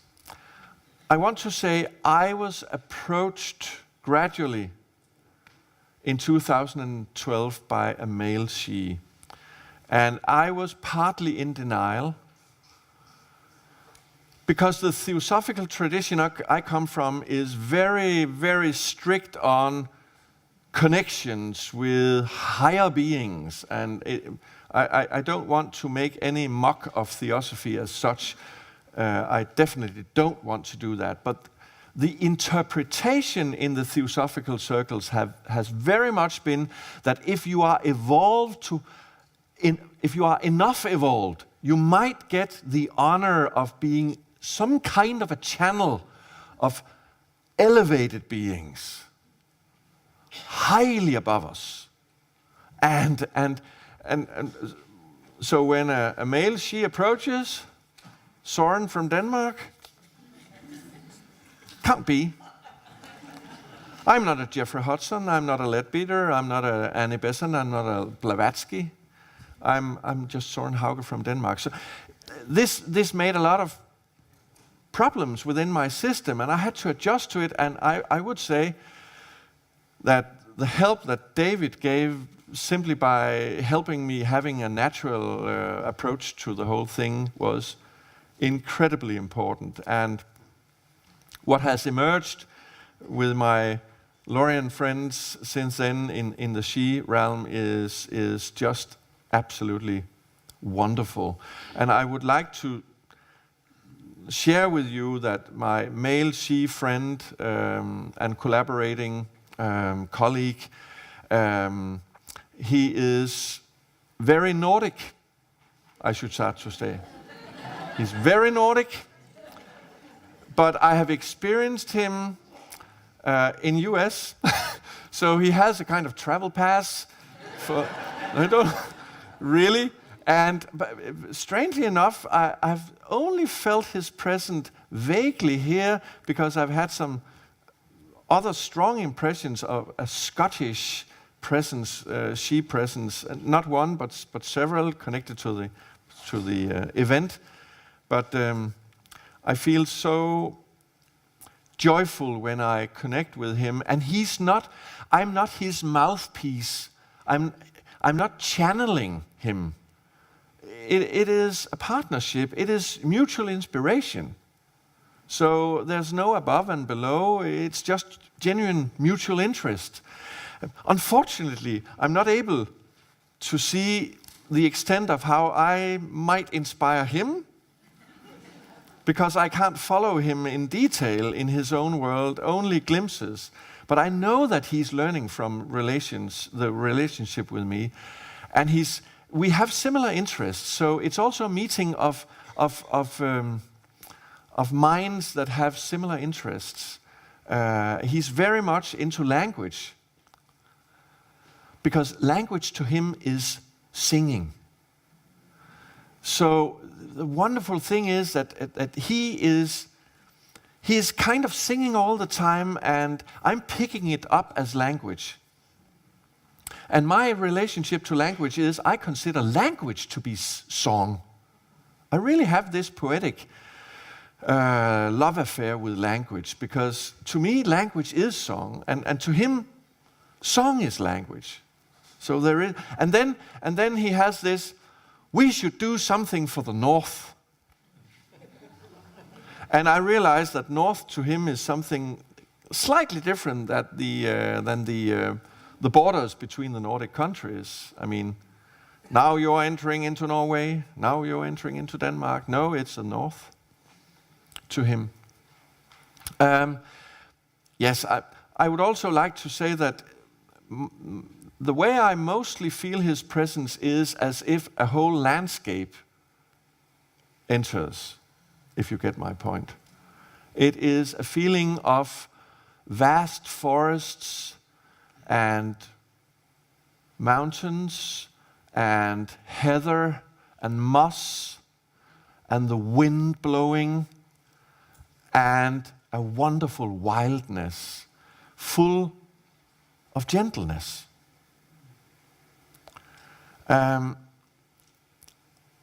might return to him, and he has a name, but it's not his real name, but it's the name I use, and I call him Fjeldur. And it's quite funny because I don't know I really don't know how it came up, but I found out that it's very similar to several Faroese and Icelandic words, but it's not there in the vocabulary. But it's very close to something. But the real meaning of his name is something like this. Imagine a great mountain full of the most wonderful living music. That's his name.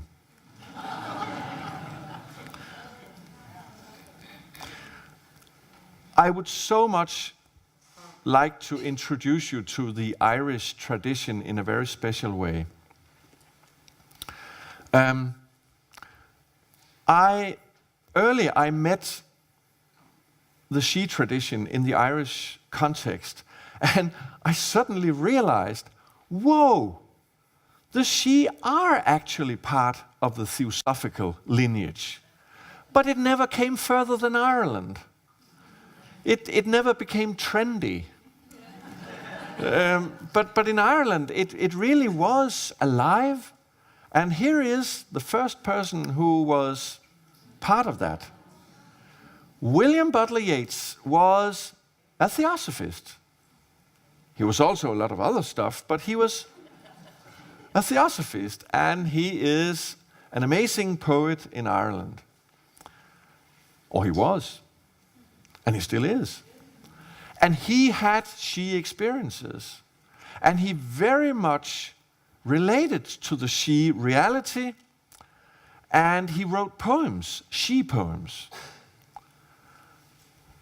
Actually, Susie and I met on the background of Ireland because when Susie wrote to me 1.5 years ago, she just put in a sentence that she had a background in Irish music. And then she put a song by Yeats. I mean, not the song by Yeats, but the poem she had put into singing. And it was a Shee poem, The Song of Wandering Angus.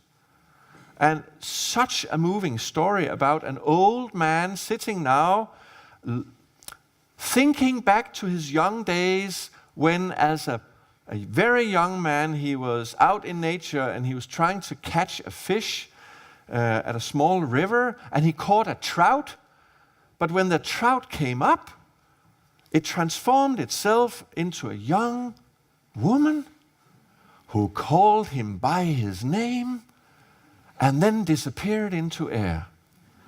And since then he had been longing for reconnecting with this beautiful appearance, and that's the Song of the Wandering Angus by Yeats. Yeats, I had the fortune of leading a group pilgrimage with Susie this summer to Ireland and following in the footsteps of Yeats and his friends, which I will share in a moment.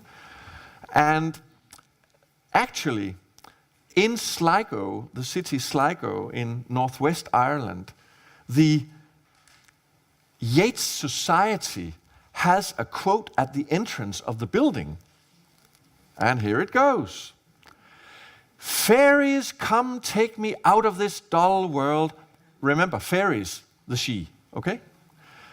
Come take me out of this dull world, for I would ride with you upon the wind, run on the top of the disheveled, tide, and dance upon the mountains like a flame. This is actually what meets you when you enter the Yeats Society in Sligo. And I really love what he's pointing at there. Ride upon the wind, run on the top of the tide, and dance upon the mountains like a flame. It really touches the essence of the Shee nature, something that is completely beyond control. It's wild and yet intelligent. It's full of something bursting with life. And in another of his key poems, actually one of his most famous Shee poems, The Stolen Child, there is the chorus says, every time a rhyme is finished, come away, O human child, to the waters and the wild, with a fairy hand in hand, for the world is more full of weeping that you can understand.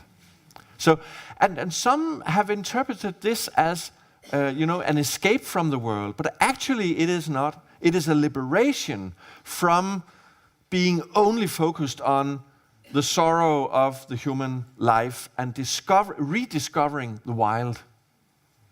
and gently with a fairy hand in hand. Well, Yeats had a close friend.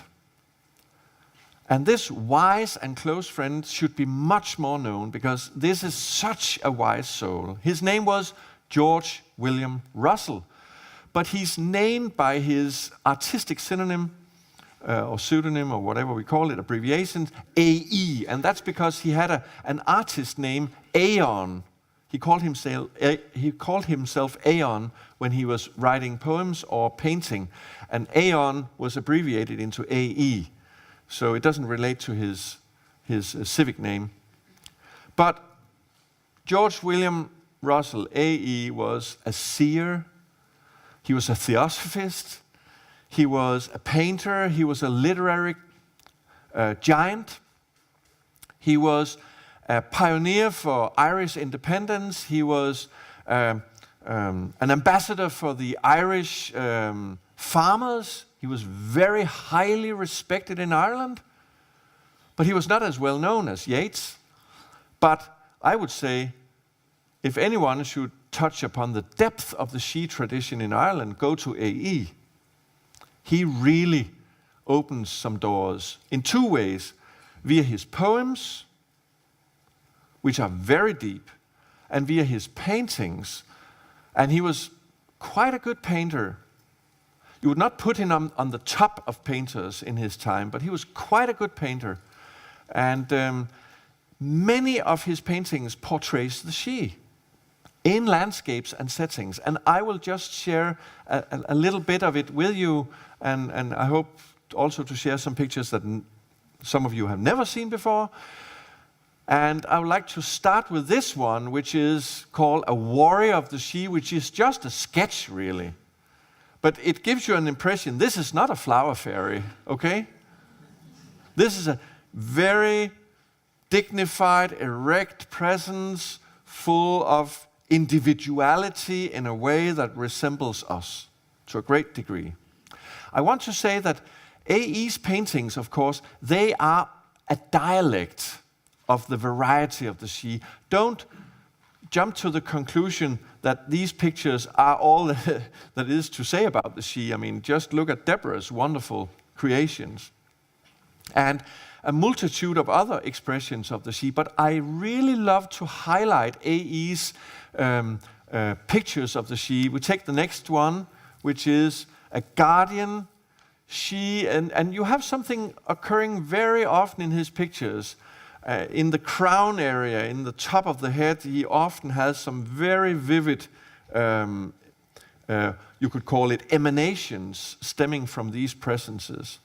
And actually, the next picture is an illustration of Yeats' poem, The Stolen Child.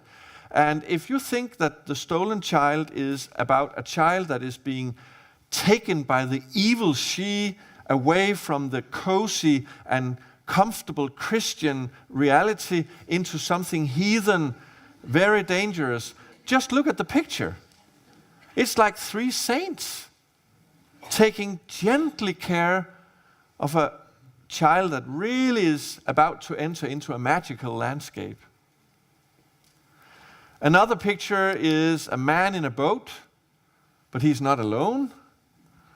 And two presences are really just making themselves known, or not, he's sleeping, but perhaps he's dreaming. And another one I really also like is, these naked people appearing on the mountainside. Very often A.E. portrays the Shee naked. I don't think every detail should be taken literally here.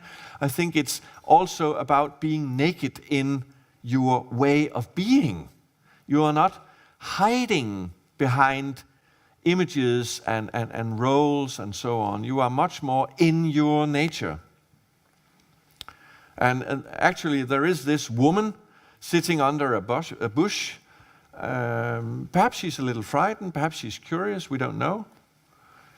Yet another picture called The Spirit of the Pool.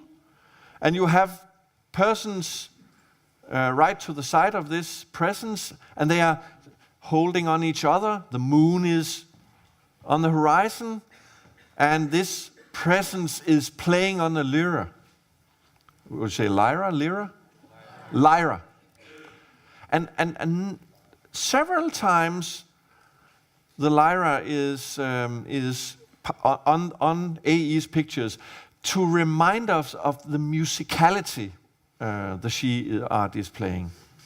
Here's yet another one, which is a person climbing a mountain, and suddenly a Shee presence is appearing, as if it comes from below and enters into our world suddenly. And again, I might say just a short sentence that in the Christian tradition, there has been a recognition of the existence of the Shee, but they have been called something very differently.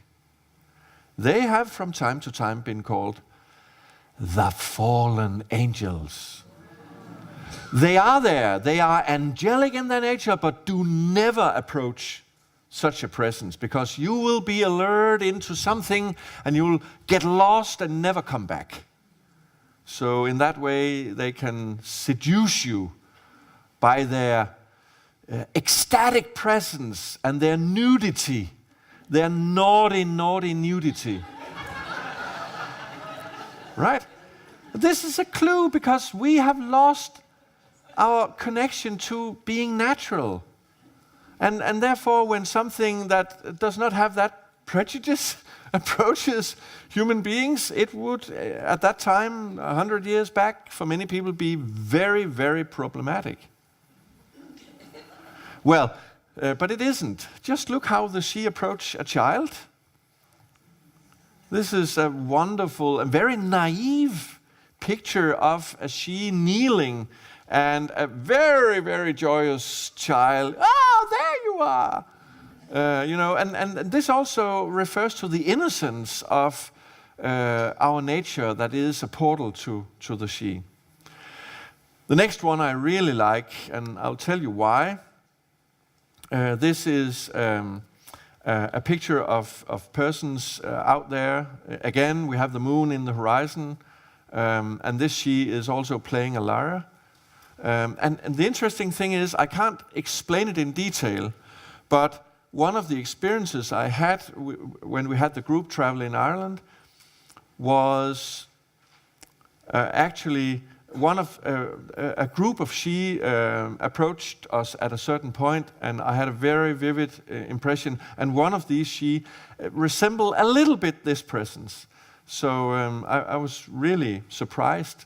I didn't see it was naked. It was the not that this is important, but the upper part of the presence resembled very much what was communicating with me.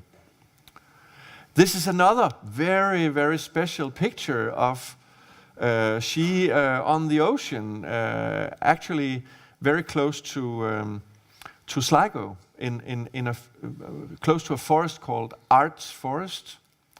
And this picture of AE is from his autobiography, which is called The Candle of Vision. In that book, he gives a very vivid description of a meeting with groups of Shee in an underground hall within a mountain. And symbolically, the person in the center could be AE himself sitting there, amazed by the presences of something majestic going on. And then there are the partly symbolic pictures of AE with Shee presences riding creatures that we don't know about. I'm not sure if this is symbolic or not, but he has made several pictures of Shee riding the dragon snake presence. In the Nordic countries, we would call it the lindworm, which is actually a mixture of a dragon and a snake, or a serpent. And this is one picture, and this is another.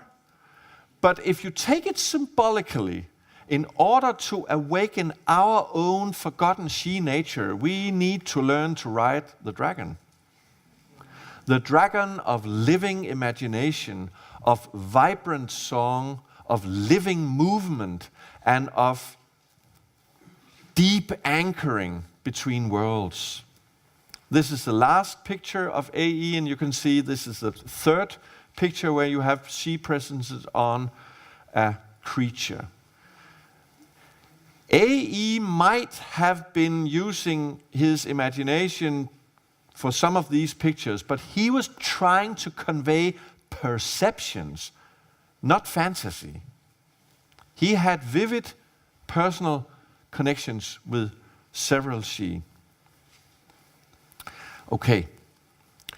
And this part was the Irish tour, because I would like to extend a little further. I mentioned the Bulgarian word for the Shee, samudivas. Susie and I took a research trip to Bulgaria not many weeks back, actually, to research for a coming group journey to Bulgaria. And I was struck by several things. Actually, did you know that Orpheus is not a Greek, but a Bulgarian? That's interesting, because Orpheus is part of the Greek tradition, but very deep traditions says that he was born in Bulgaria, in the Thracian area, actually a vast mountain area full of forests where he was said to be born. We actually visited the area and was struck by a wonderful presence in the area connected to Orpheus. And it really dawned on me that Orpheus is a wonderful symbolical or archetypal representative of both being human and having a Shee nature. Why? Because the human part of the history of Orpheus is very well known, and now I have to see if I can pronounce it correctly. It is a story of Orpheus and Eurydice. Yes. I got it! Eurydice. And it's a story of beautiful Eurydice who dies, and Orpheus is allowed to go to the underworld to get her back. And he comes down and he gets access to her, and they can start the ascent. But there was only one condition: he should not look back. And of course, in most of the versions of the story, he can't help it, but he looks back right at the end, and she dissolves in front of him and is lost forever. And so it is said, and he became a very good king, full of justice. But he had also learned a very tough lesson. It's a love story, and it's a story about pain and loss. It's very much the human story, about our struggles as human beings. Well, this is the very, very well-known part of the story about Orpheus. But the other part is, well, it's known, but it's not emphasized as much. It is. When Orpheus was playing the lyre, the animals listened, the plants listened, and even the stones danced. Well, this is so much Shee. If you can get the stones to dance to the music, you have entered the Shee realm. And I find this part so beautiful because it gets we get a complementary story. So in a way, Orpheus is the story of all of us.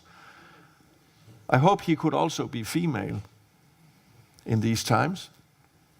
But he is a wonderful representative of our inner Shee nature, which is something that may emerge. And this brings me to a very crucial part of this sharing, because I want to talk about our inner Shee nature because the Shee and we humans stem from the same origin. Therefore, they have a touch of humaneness within them, and we have a touch of Sheeness within us. So, and this is actually what we focus on the Shee school in Denmark. It is not sitting and becoming channels for Shee beings. Well, people do get connection with the Shee, but it is mainly about unfolding our own Shee nature in the way that is right for us. And this brings me home really to the core of everything here. Because the word Shee has some wonderful meanings. And actually, mainly in the Scottish tradition, and this is great to say here, it means seat, to be seated. I'll return to that in a moment. But it's very, very interesting that the word Shee means to be seated. The next significance of the word is that it means peace. You can almost use it, you can use it as a mantra. Shee. Just like when you say Shanti, right? And it can be used in that way. Not to invoke our relatives, but to honor the deep peace of reality. And the third meaning is that the word Shee is always connected to the wind. The wind as something that blows full of life. So take these three. Be seated in the deep peace and let the wind blow. You are in the Shee realm. And the motto for our Shee school is, be you. Because when you are really seated, not just in your socks, I mean, in your shoes, you're not just anchored in your shoes, but you are part of the landscape. You're really seated in the landscape. Then you are really able to be you because you are right where you're supposed to be. You're not playing a game, you're not trying to live up to a role, you are you. And then, encountering the peace, you can open to gentleness, which is the heart, which is very, very important for unfolding your true human nature. It is the gentleness that we carry with us as part of our being, a very crucial center of our being. But we need to be seated in our nature so we can open up and become portals between heaven and earth as gentle presences. And this will expose us to the wildness, the wind blowing. And we really need to recapture wildness. We are too tame.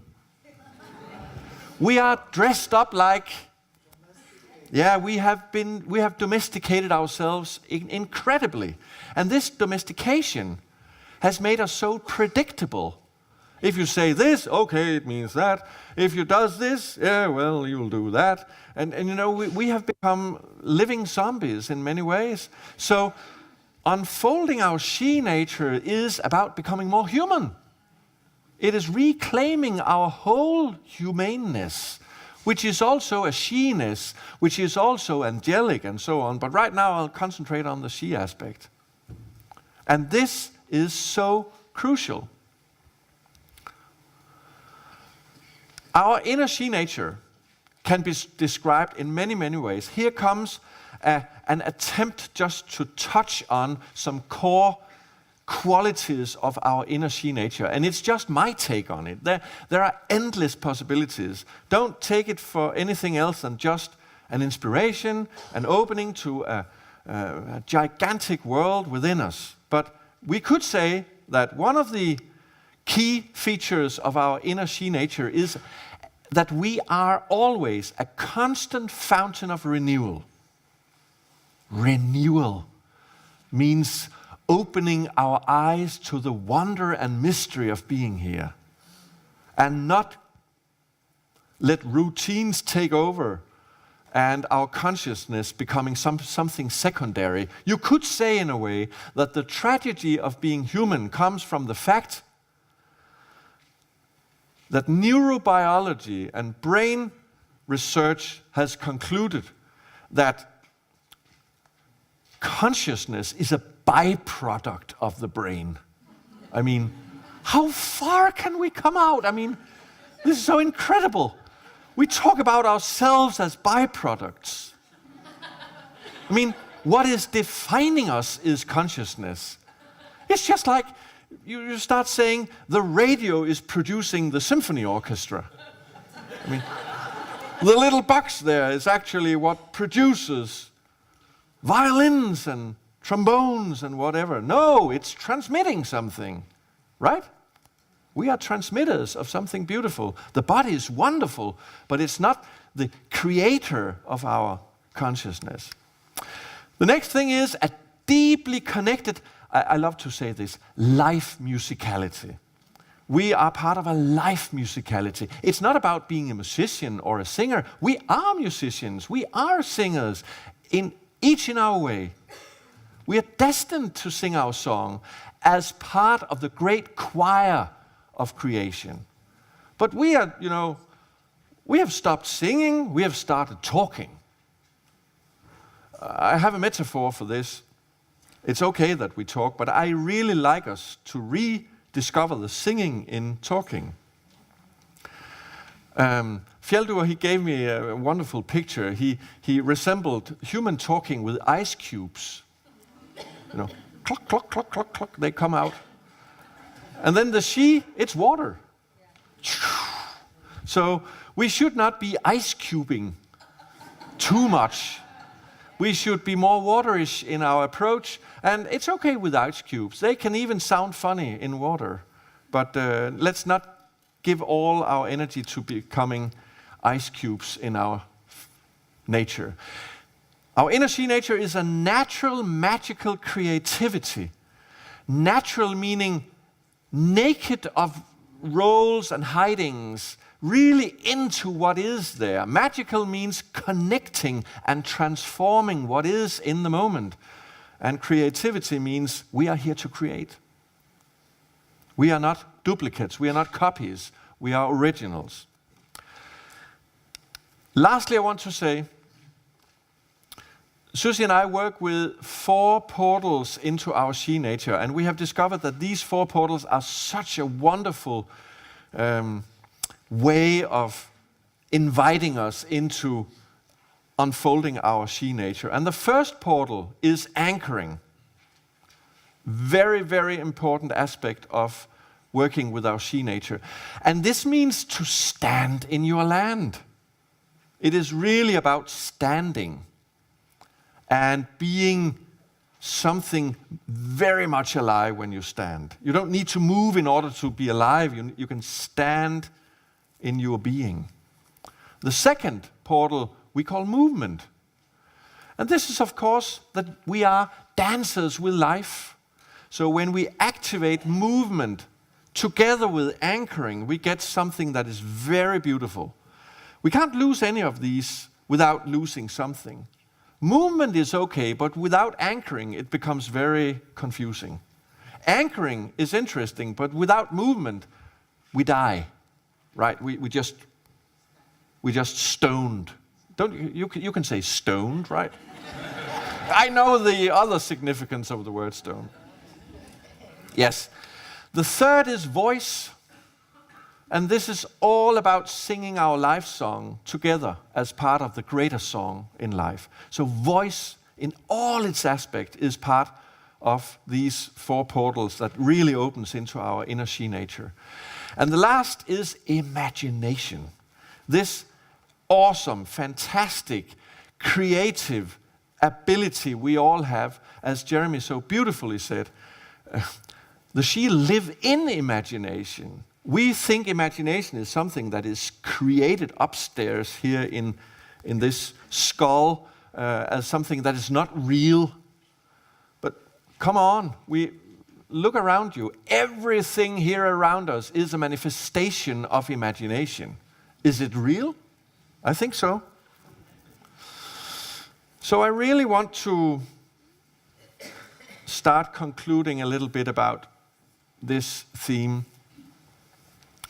I find it to be incredibly important to integrate the Shee dimension into our human lives.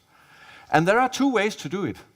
We can do it while mentioning the Shee, and we can not talk about them because they are very difficult to explain to others.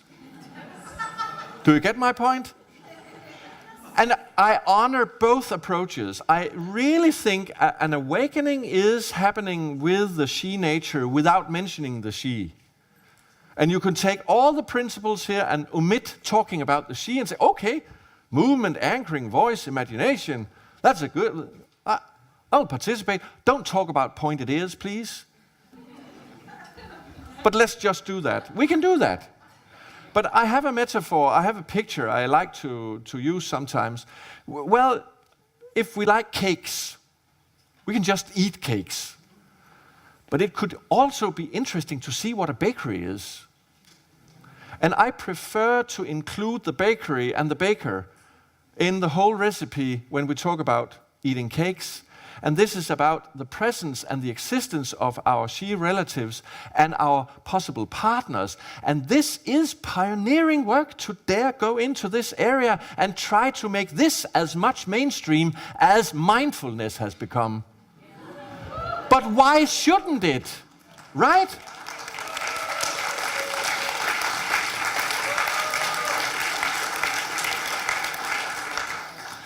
So it's a great privilege to be part of this wonderful room with you and also to feel the way this is being. It is a privilege to be able to share such things in an open space with a lot of heart and receptivity and interest.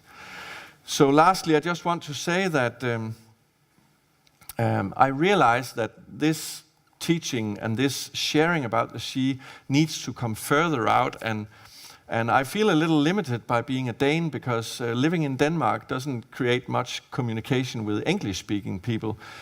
So I've just decided to start making webinars because I think we need to get further out, and also I have the privilege of saying that together with Jeremy, I'm actually having an Irish Shee journey next September, and it is it's co-sponsored by the Lauren Association. So Jeremy and I, we will lead a tour to Northwest Ireland. We'll start in East Ireland and then take to the area where Yeats and A.E. was connecting especially deeply with the Shee. So I'm just mentioning, if any of you have interest in that, because it is for English-speaking people, then this is a possibility for us to meet again, some of us, and I'm really happy that you are part of this, Jeremy. And I think Freya will come too. Yeah! So, thank you so much, and let us continue sharing this and remembering that the Shee are only one species of the multitude of presences, Devic, elementals, nature spirits, and techno-elementals and other beings. We are part of a vast family of living species on this planet. Thank you.